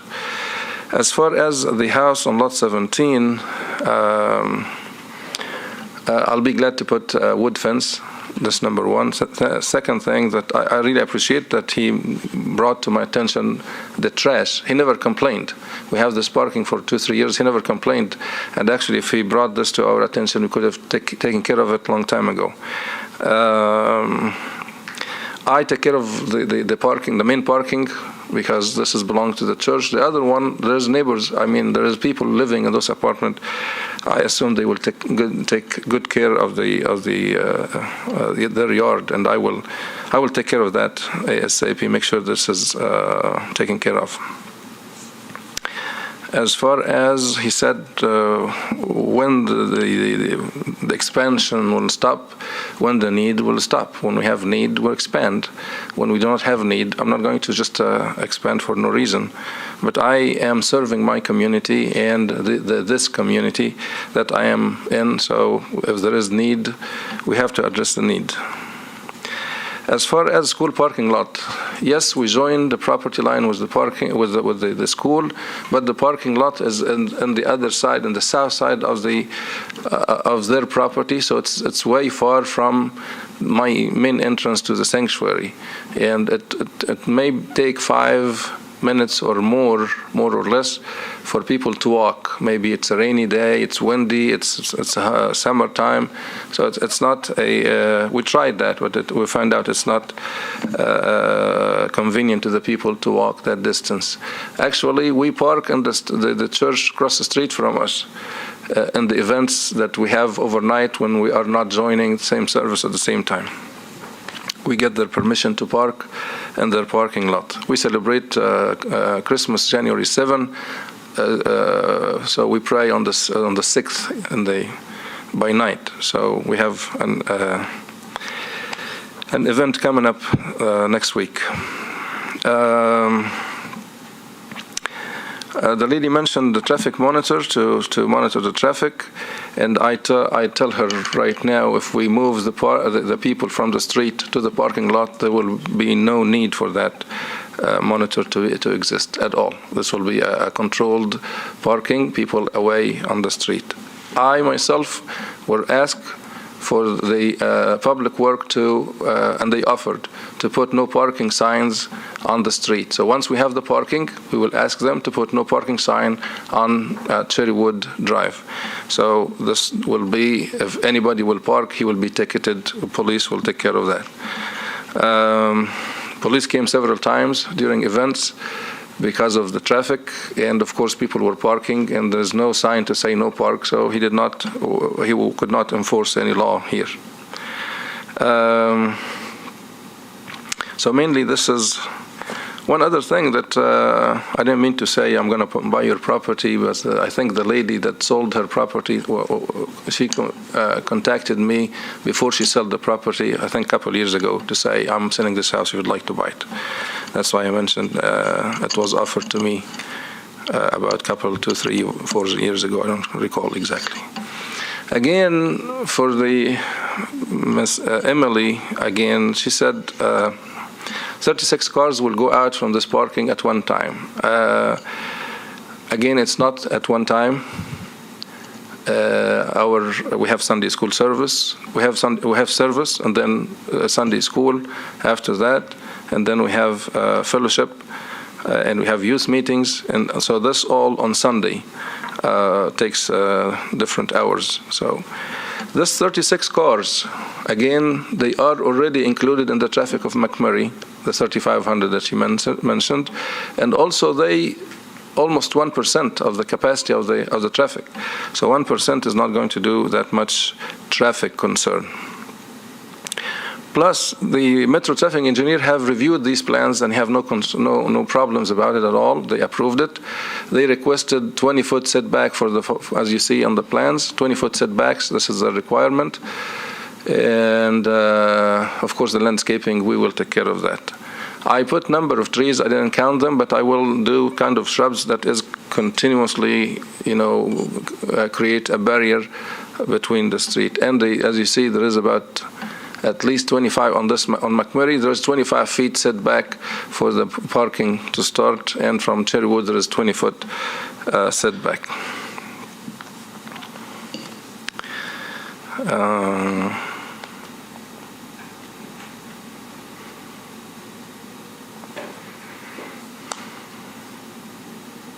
The other lady across the street next to her, to Miss Emily's mother, we did a public meeting in our church for 2 hours, and she is the only one came in with her husband, and I explained to her everything, and she's fine with it, and she left happy. I think this is not a problem at all with her.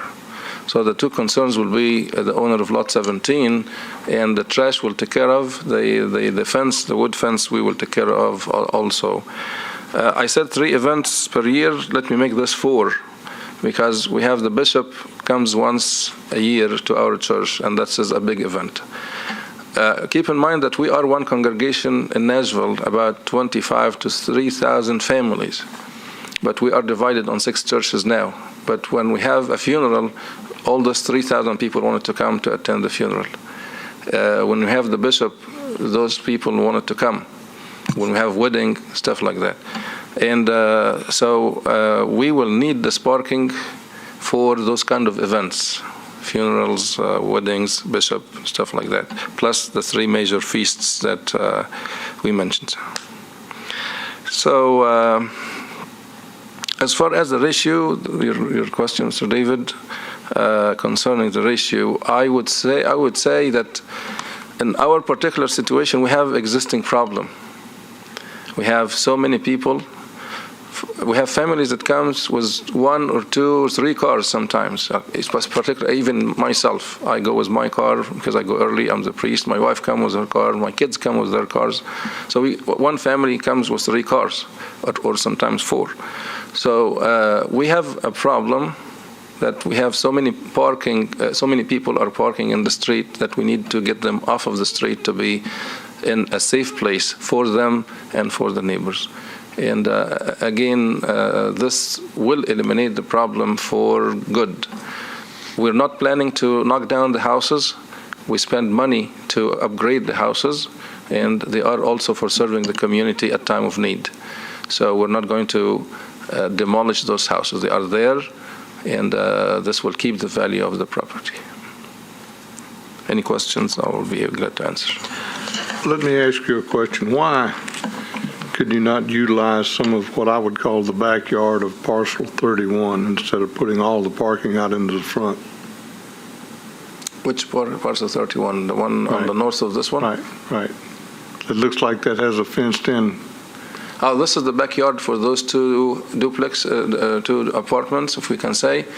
And if I put it on the back, it will be, we have to have driveway going to the outside.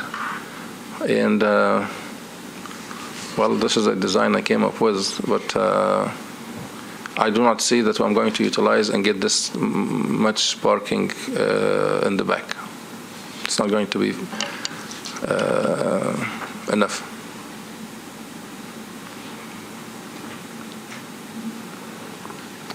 Let me rephrase my question. What is the rear yard of that parcel used for? It's a green area for these two apartments here. Okay. So it's, I guess in my curiosity is why couldn't you use some of that back, what I call the backyard area for parking? I used part of it here was, can you enlarge the picture again, please? Yeah, lots 37, the parking space is 37 to 45, taking part of this backyard of parcel 31. But couldn't you extend the driveway coming off of, what is that, McMurray, the long street? Extend that drive down the side and come in and have two-way parking off of that and reduce some of the parking that is in the front yard, put that into the backyard. They could still come down and tie into the same driveway. Looking at it this way, it's not going to give me even half of this space. Looking at it this way, expanding this driveway all the way, I will lose all the parking on front, which is about 20 spaces, and the one on the south side, another 10 spaces, and I will lose. I have to do drive here, and I'm not going to be able to get half of the parking spaces. Well, I wanted to solve this problem once and for more. For forever. I'm not going to, yeah. I'm not suggesting that I design your parking lot for you, but as I see it, I see you could lose two spaces 33, 34, probably. Extend the driveway through there, and you'd have parking on both sides, two-way parking. You could take some of the parking out of the front yard is all I'm saying. That's just a consideration.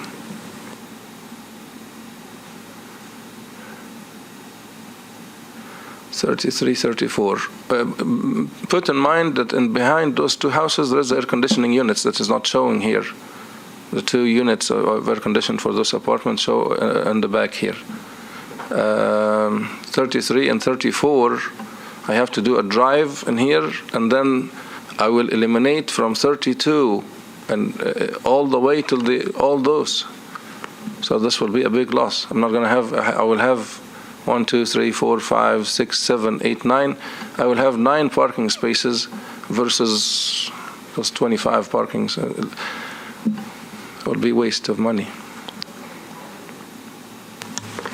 You know, Father, I'm a little bit sensitive to the fact that your neighbors have pointed out that you own all of the property except the people that are here today. And I can understand why somebody wouldn't want to look across the street to a parking lot. I'm very respectful of what you've said about the property values, but it does seem to me that there could be some different configuration. I mean, you own this entire lot. I mean, is there just no other parking area that you can do, keeping in mind that your neighbors did come and have very nice things to say? I think they're just simply trying to see if there's a way maybe you can adjust your parking numbers or locations that would not so much potentially impact what they're looking at across the street. Believe me, by the way, I'm an engineer. So believe me, I tried my best to find another location for parking, even on the property. This will require knocking down a couple houses, you know. And maybe a couple years ago, I proposed to knock down a couple houses to build a gymnasium and parking. And when we bought this house, now this is a replacement, and I can keep 2 houses. The houses across the street, all the houses on the east side of McMurray, I do not own any of it. and some of them came for sale, and I did not want, actually the man that has his house for rent, he came and offered his house to me. He said, I'm going to sell my house. Do you want to buy it? I owe $159,000. And I said, no, I'm not interested on this side of McMurray. I'm interested on my side of the property. The house across from this house, right next to the church, and the church have parking and have a green area, but if they have need for parking, they will expand in that green area, and it will be her house next to a parking lot. This parking lot is not going to be utilized every single day of the week. So, and with the shrubs that we're planning to have, it will be covered. It will be covered. All right, thank you. You're welcome. Mr. King, I'm sorry. I was looking at your idea of bringing the drive on the other side of the house, using my rudimentary measuring stick here. It doesn't physically look like there'd be enough room to get a row of parking. You get one row, but not two in there. Down the back. It wouldn't quite fit. And then bring it around the north side here with, like the spaces you would lose here if you tried to pick them up back here, and then maybe some angled parking down this drive. It doesn't have enough room to fit parking and drive here. And then you would end up with two rows of parking, essentially be butted right up against the back of that home right there. Father, one of the letters in opposition that we received, I'm assuming that you've seen this. This is from the Biondo? No, I've seen Miss Emily's only. Okay. Joey, can we get a copy for the father? It's a long letter, and I'm just paraphrasing, but one of the issues that they had brought up was the amount of new surface paving, and they were curious to know if there was any remediation for stormwater required, and which would lead to my question: if there is, is there a plan for that? Is there any? Those are the people who came to the meeting, and I met with them, and I explained to them what we're going to have, and they understood the situation. Along Cherrywood and along McMurray, there is a ditch along the road that is taking all the water from those properties to a drainage ditch in front of the two properties here. And also I told her that this is just approval for the concept of having a parking lot, but we're going to go through permitting, and this, whatever required, we're going to have to meet. So, but do you have any idea if there will be any additional retention or detention areas? I don't see it's necessary because of the two ditches that will intercept all the waters. Those waters will go to those drainage ditches, and it's not going to dump anything on anybody's property or on McMurray or Cherrywood. It will be contained within the property.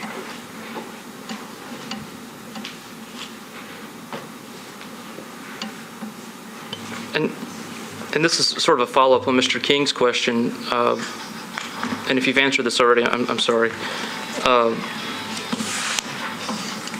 But is there any possibility of putting this parking? You own parcel 194 also? That's correct? Which 194? The one above on the map. Parcel 1, yes, I do own it. I do own it. So, but the further you go further to the other property, the further away you from the church entrance. Thank you. You're welcome.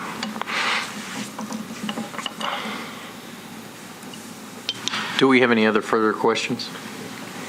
Yeah, I mean, I guess the only, well, no, I really don't. I think I'm just going to ask you to, on some of the conditions, but you've already stated you would agree to the conditions, so I don't need to do that. So, sorry, just thinking aloud. Thank you. Okay, then I'm going to move. Does the council lady have anything else to add? If you do, come forward.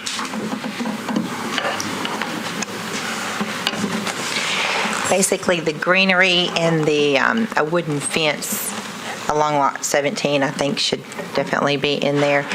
And can you just elaborate? I know the people in the back want to know why, again, you're not going further onto the back of the property of the other house that you own?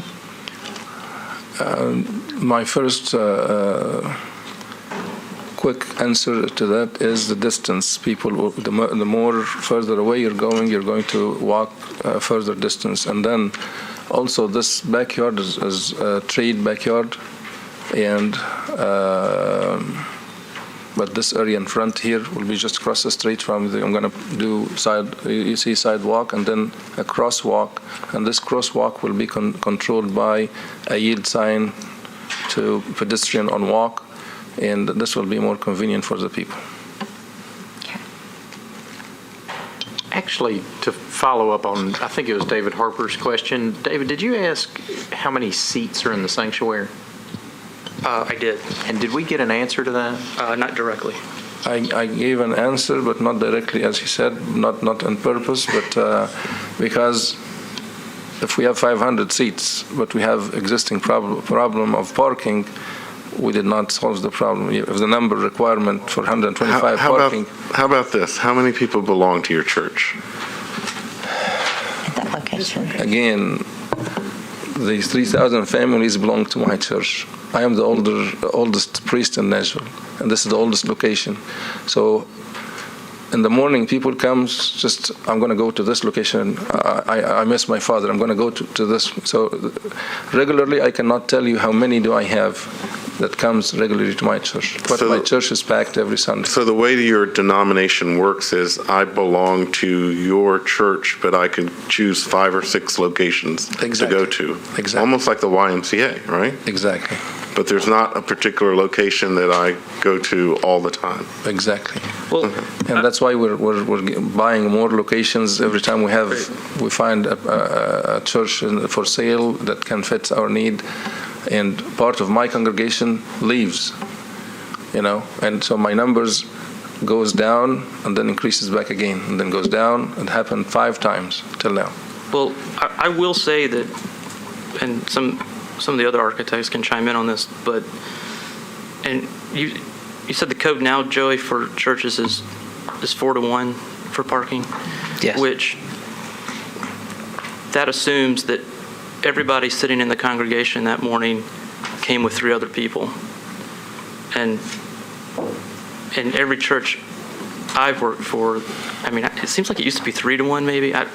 Even that number is not a tenable number. And if he's got 500 seats, if a client came to me, we would be saying something like 200 to 250 parking spaces is more realistic, because it's not just everybody wants to drive their own car. You have overlapping schedules, especially if you have Sunday school, church, another Sunday school, or multiple services or whatever. I don't say that in defense. I'm just saying that there's like a lot of things with the codes. There's a code number and there's a practicability number. So when I added up the numbers and I counting the school and everything, or the 4 by the portable buildings, I think it's like 220 total if this plan's approved. Right. So as far as excessive numbers, I don't think that's really an excessive number, if anybody cares what I think. Actually, that's very helpful, because what you're saying is if there are 500 seats, there should be 2,000 parking spots? No. Other way, okay. Gotcha. 125. Okay, got it. 2 to 2.5 people, that's a couple and a kid. 2.5 people is, that's 3, but you average it, and some people are in the choir, they don't want to stay, or the rest of the family doesn't want to stay. There are some families that come 8 to a car maybe, but not on average. I guess the only last question I had, you mentioned when you first testified that you wanted to get the plan approved and that you needed to then raise the money to do this. And it's either the question for you or for Joey, but whatever conditions that are placed, I mean, they tend to be the things that you spend money on last, trees, fences. And so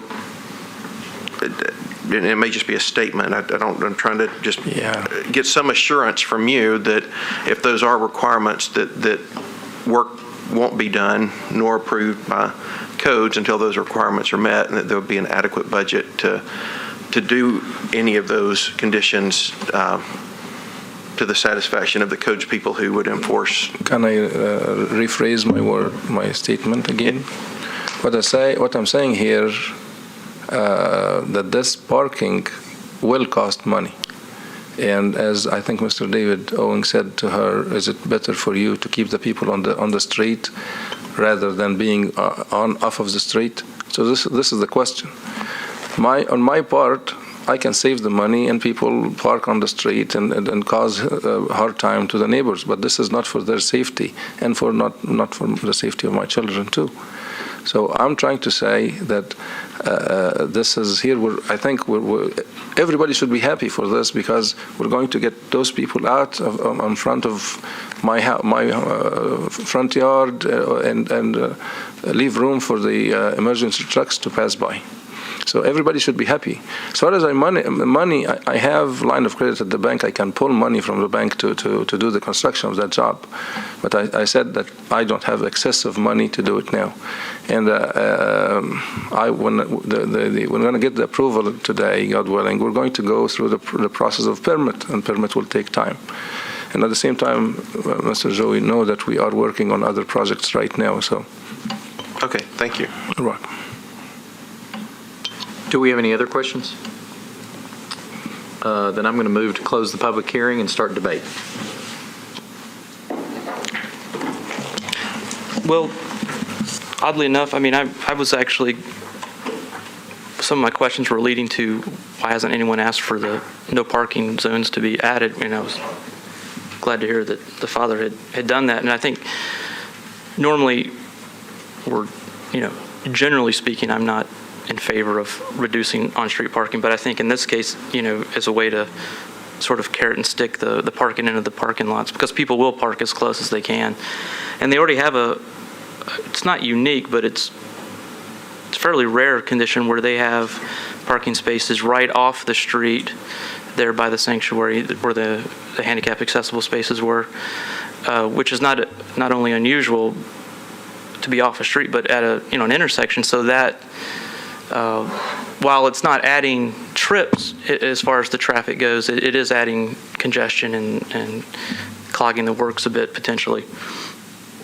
So I think all of that is good, and I don't really have a feel for the volume. Is all the traffic dumping at once, or is it not, and how dangerous the curve is. And not so much that I think there ought to be a parking study, but I just wonder if there is a need for someone to monitor the traffic, as in a police officer off duty or somebody dedicated to that, just to act as a stoplight, essentially. Say, hey, we're going to let 10 cars out now, and then you wait while some cars come in. Otherwise, people are waiting, and there's a curve, and then they, that's my thought.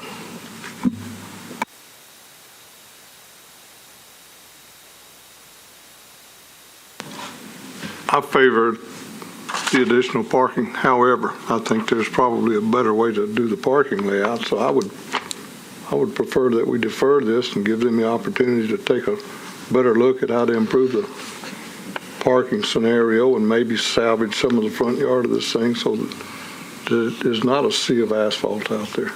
Be my proposal. The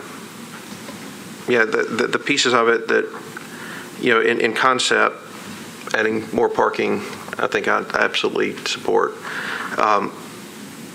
The kind of the queasy factor, the one that says, it's just not quite perfect, that would make all parties happy, including the adjacent homeowners, relates to that. Is it, and I know the father did present a case for why this is the plan that he needs. But what I'm hearing you say is that you weren't 100% convinced because you didn't see other options presented to say, hey, here's why it might not work. And I'm feeling that a sense of agreement on that. So that's the piece of it. I mean, I would almost prefer, because of the concerns of the neighbors, to see a more detailed landscape plan highlighted where fencing is going to be, along with maybe another more exhaustive look at, using that north property. I'm very sensitive to the accessibility, the closeness, but there are just a lot of 125 spots that are just right there by the church. And if you're talking about moving 30 into that north lot, it's just not that many spaces. So it feels like to me that we were void of all the options, or I don't know. Can I ask Joey something? Joey, we're kind of debating whether there's a better way to put parking on this. Are there alternatives that would fit into the code of putting parking on kind of the church property north of this or wherever? Joey, do you think? I think Joey's not over there. No, I'm here. I moved to Mississippi spot. I think there's possibilities for using that north parking lot. It kind of gets back to what they're showing me here as far as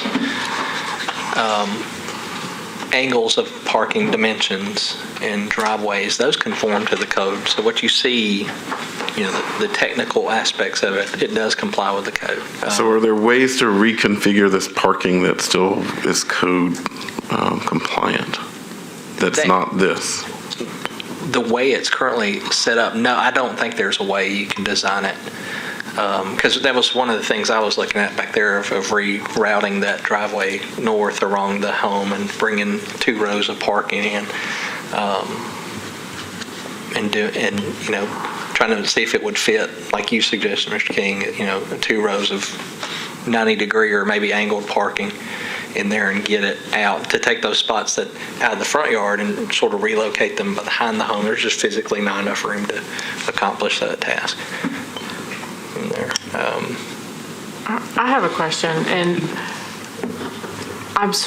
the father testified that he's an engineer, and I feel convinced that he's trying to address the neighbor's needs, his parishioners' needs, and the safety of those children, but I wonder, can we approve a certain number of parking spaces? For example, the planning has already suggested that he eliminate or move about 5 of those spots. So do we have the authority to do that? He's got to comply with them. He's got to do what they... These plans, I think you can condition it however you wish, so long as those conditions are reasonable. I think I would say to you as a board, as I've said to you before, I wouldn't get into redesigning a project for someone that comes here, but yeah, you could eliminate certain spaces, I guess, out of the plan. We're approving these, but not this space or that space. It helps that these are numbered. So at least. But the whole point was to take all the parking off the street. So if we just kind of piecemeal, there still might be demand to have on-street parking, right? Well, I think the father testified that could still be the case, that the goal is to get those spaces off the street. And I recall from prior cases that came here when those classrooms went in, neighbors were here bringing us pictures of cars stacked all over the street on Cherrywood. You all have to decide whether, on its face, is this a good plan? Will it help improve the situation out here? It's really not for me to determine. I just make sure that whatever plan comes through my office, it conforms with the code as far as dimensions and landscaping.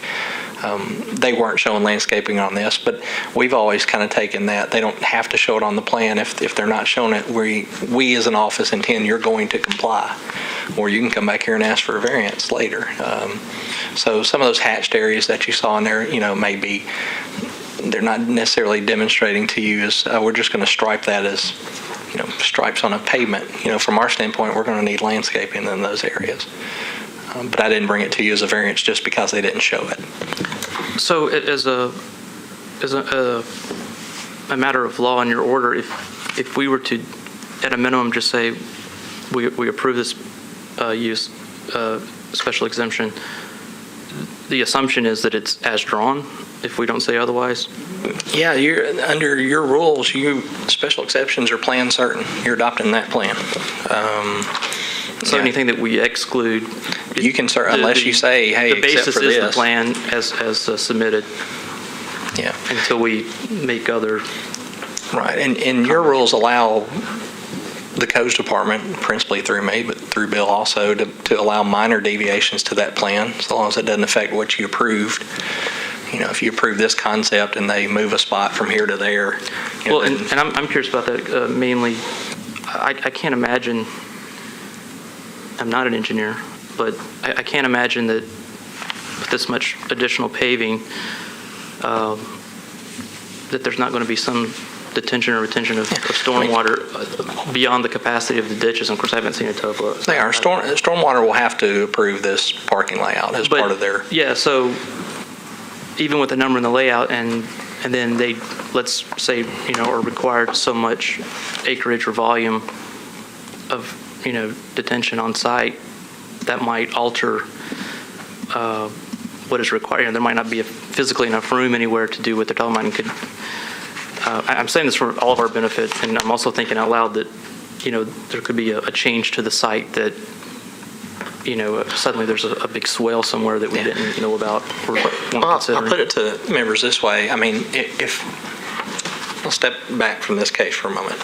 An applicant comes to you with this plan, and they're showing a parking area that's got X number of spaces, and they go to stormwater through the permitting process, and stormwater carves out 20 spaces and says you can't have it, this is your detention area. I'm not bringing that back to you. On the same hand, if they brought you a plan that showed a detention pond and now stormwater doesn't need it, I'm not going to let them tack on 20 extra spaces without coming here. So some of those deviations, like elimination of spaces due to the permitting process of things that haven't been reviewed yet before it came here, I'm not bringing that back to you. I mean, we'll handle that in-house, but I'm certainly not going to say, if they're showing me a plan with 65 spaces and they come to at the end of the permitting and want 70, they're not getting 70. I mean, you are capping it at that number. And I'm not trying to beat a dead horse on this. I'm just, if there's an area where there is proposed landscaping, and on any case, I'm going to go, that's a good idea. That addresses the problem of these neighbors, blah, blah, blah. And then stormwater says, you need your detention here, and it interferes with that landscaping or something that inherently we think is a positive, but takes away. Somebody else going to come back and say, well, where's all that landscaping that was on that drawing? And they'll say, well, we were forced to put this here. I don't know how that gets handled. It gets handled through our office. I mean, if we feel that it's a significant enough change to that plan that sort of altered what you approved, the vision you approved was this. Again, your rules allow minor alterations to be approved by us. I'm talking with my codes hat on. It's going to be a judgment call on our end. If it's a significant change that another agency gets into it, makes them move something that we feel sort of tinkers with the integrity of what you've approved, then I'll bring it back here to you guys. That's the extent of my esoteric questions for the day. I'm going to dare make a motion that I support the need for the parking. However, I agree with the Planning Commission's assessment, and it is my belief that the parking can be greatly improved. I'm going to make a motion that we defer this and give them an opportunity to come back to us with a more sensitive to the neighborhood type parking layout and answer and address the landscape buffering thing for us. And I would leave it up to them to tell us how much time they need to do that, but I'm open to that, but I would just like to defer it to see a better parking layout.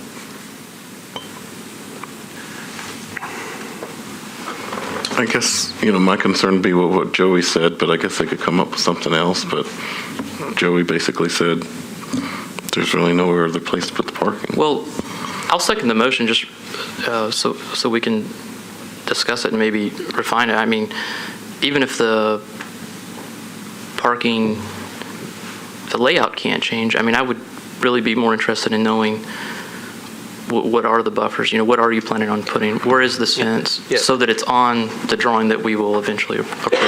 And I would even suggest that the issue that you raised about stormwater is one that should probably be addressed as part of the plan. If it is going to be a major concern, if it is going to change, we've been told there's just not a lot, there's no other place for things to go. And we have a potential contingency of no parking on Cherrywood, which the father said they would gladly go to traffic and parking and request. And if they lose parking for stormwater, and what does that do to no parking on Cherrywood? I think that what I'm hearing is that the plans aren't complete enough for us to say, yeah, we know what we're going to get. The neighbors should know what they're going to get. And yet all of the components, I think there's general support for the parking. I think there's general support for them doing this, but with a little more refining of the plans.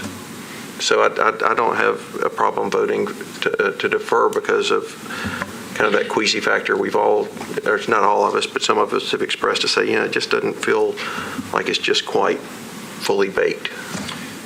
But with an emphasis on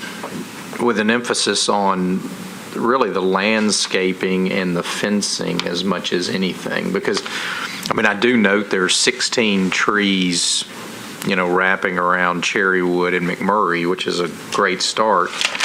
And if they also, put in these hatched areas and then show a fence next to lot 17, and then maybe, attach the condition that they're going to take parking off of Cherrywood and request that, it improves the plan quite a bit. Right. I agree, and I think that it's not unusual for people to have parking in their front yards. It's not that common, but it's not unusual. But usually, I think that the concern about what does it look like, and does it look like a parking lot versus does it look like, residential parking that's nicely landscaped and doesn't deter from the rest of the neighborhood. I think those questions need to be answered before we do this. So is the motion to defer clear enough, Joey? Are there other parameters we need to fill in?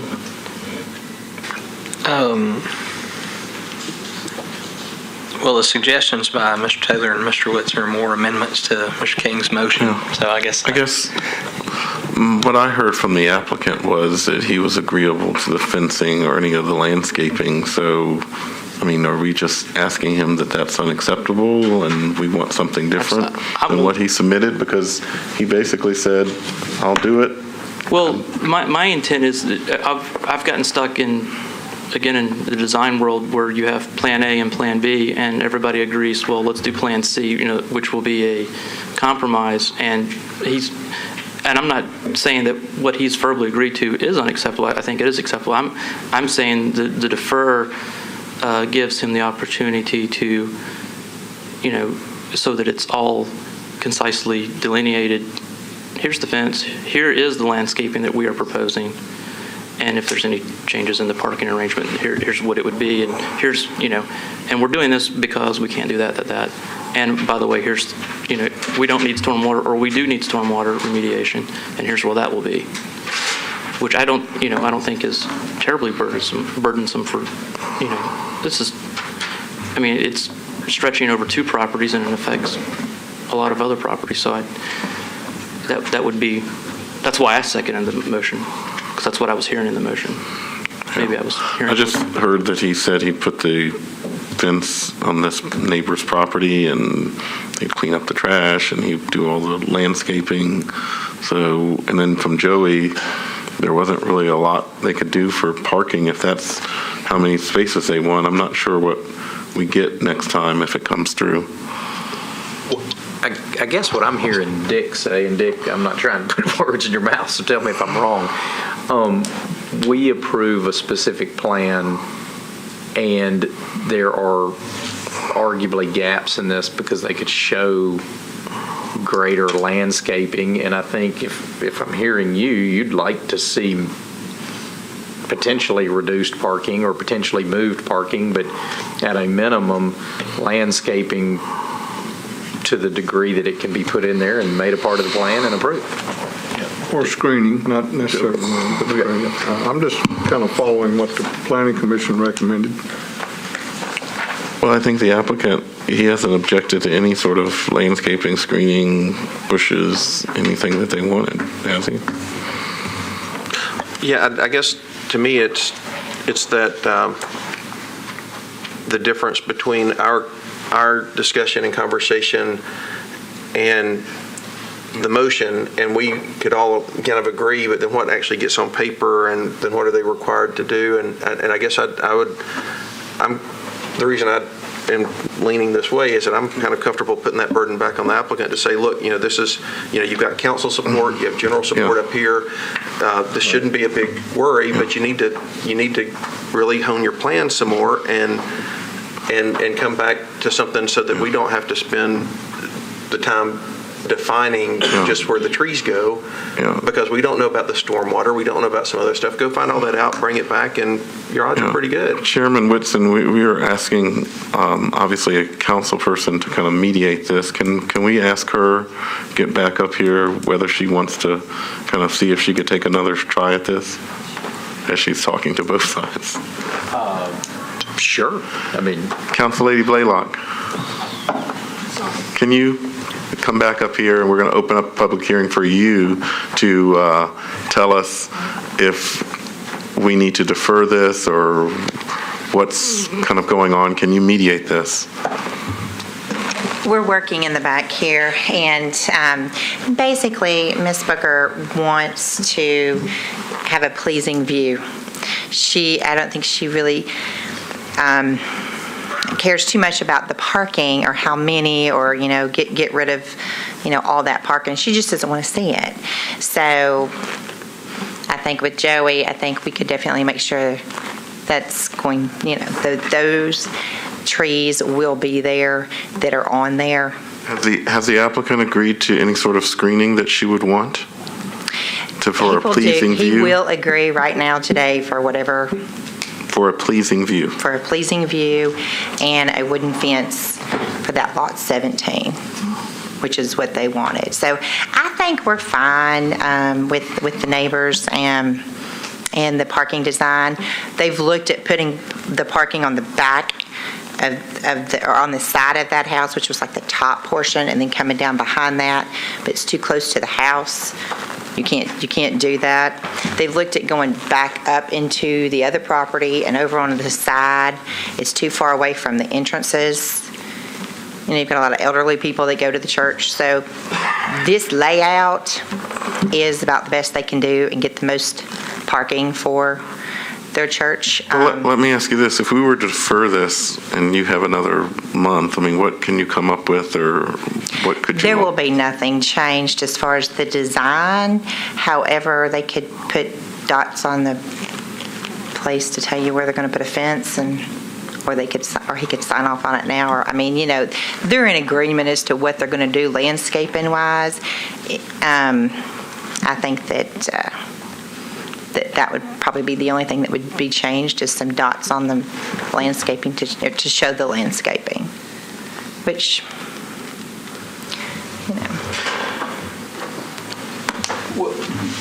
Okay, well, it seems to me, based on that, I don't know that we gain anything from a deferral, with all respect to my colleagues. It seems to me that if we're in agreement, I would move that we approve based upon the recommendations already made by subject to anything else that has to happen by planning. Well, the nice thing about us gabbing for a while is it gives the council lady and the appellant and opposition chance to talk in the back. So they have done some of their homework, a little bit of their homework that we were going to defer for them to do, which I appreciate. Well, is it? I will withdraw my motion to defer. Okay. Before we start another motion, are you all through with Council Lady? I think so, yes. We'll close public hearing back on case 6. You don't mind if we ask for you to help mediate any final approval? Absolutely. I hate to put a burden on you without asking your permission. Absolutely. Thank you.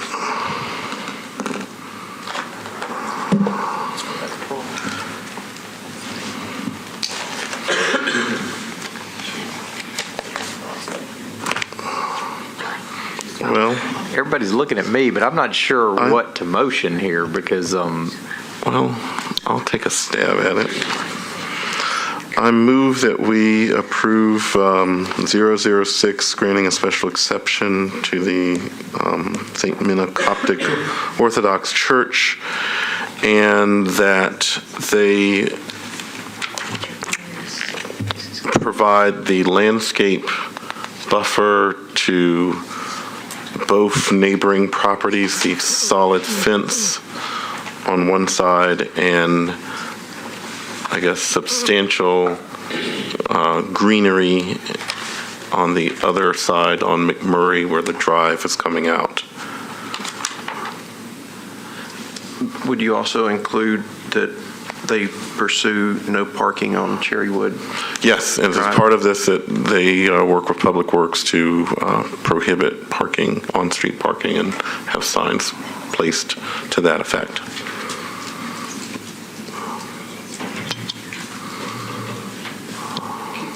Can I ask for a friendly amendment that we also have them work with Stefan about putting in as much greenery in the triangle as possible? I mean, I have heard from the councilperson and the applicant that basically they want to they haven't objected. You know, some people are squirmy when you say, oh, put a tree or a bush, and I think they would work well together. So, yes. So the amendment would be to work with the urban forester and the council lady. And that's why I said substantial greenery. Right. A substantial landscaping and buffering on plan. that side. That if it were not to be acceptable by the urban forester and the council, then they get to come back here. Would send the plan back to us. Okay. Second. Got a motion, got a second. Is there, all in favor? Aye. Any opposed? No. Dick. With that, the Board of Zoning Appeals is adjourned. Thank you. That was difficult.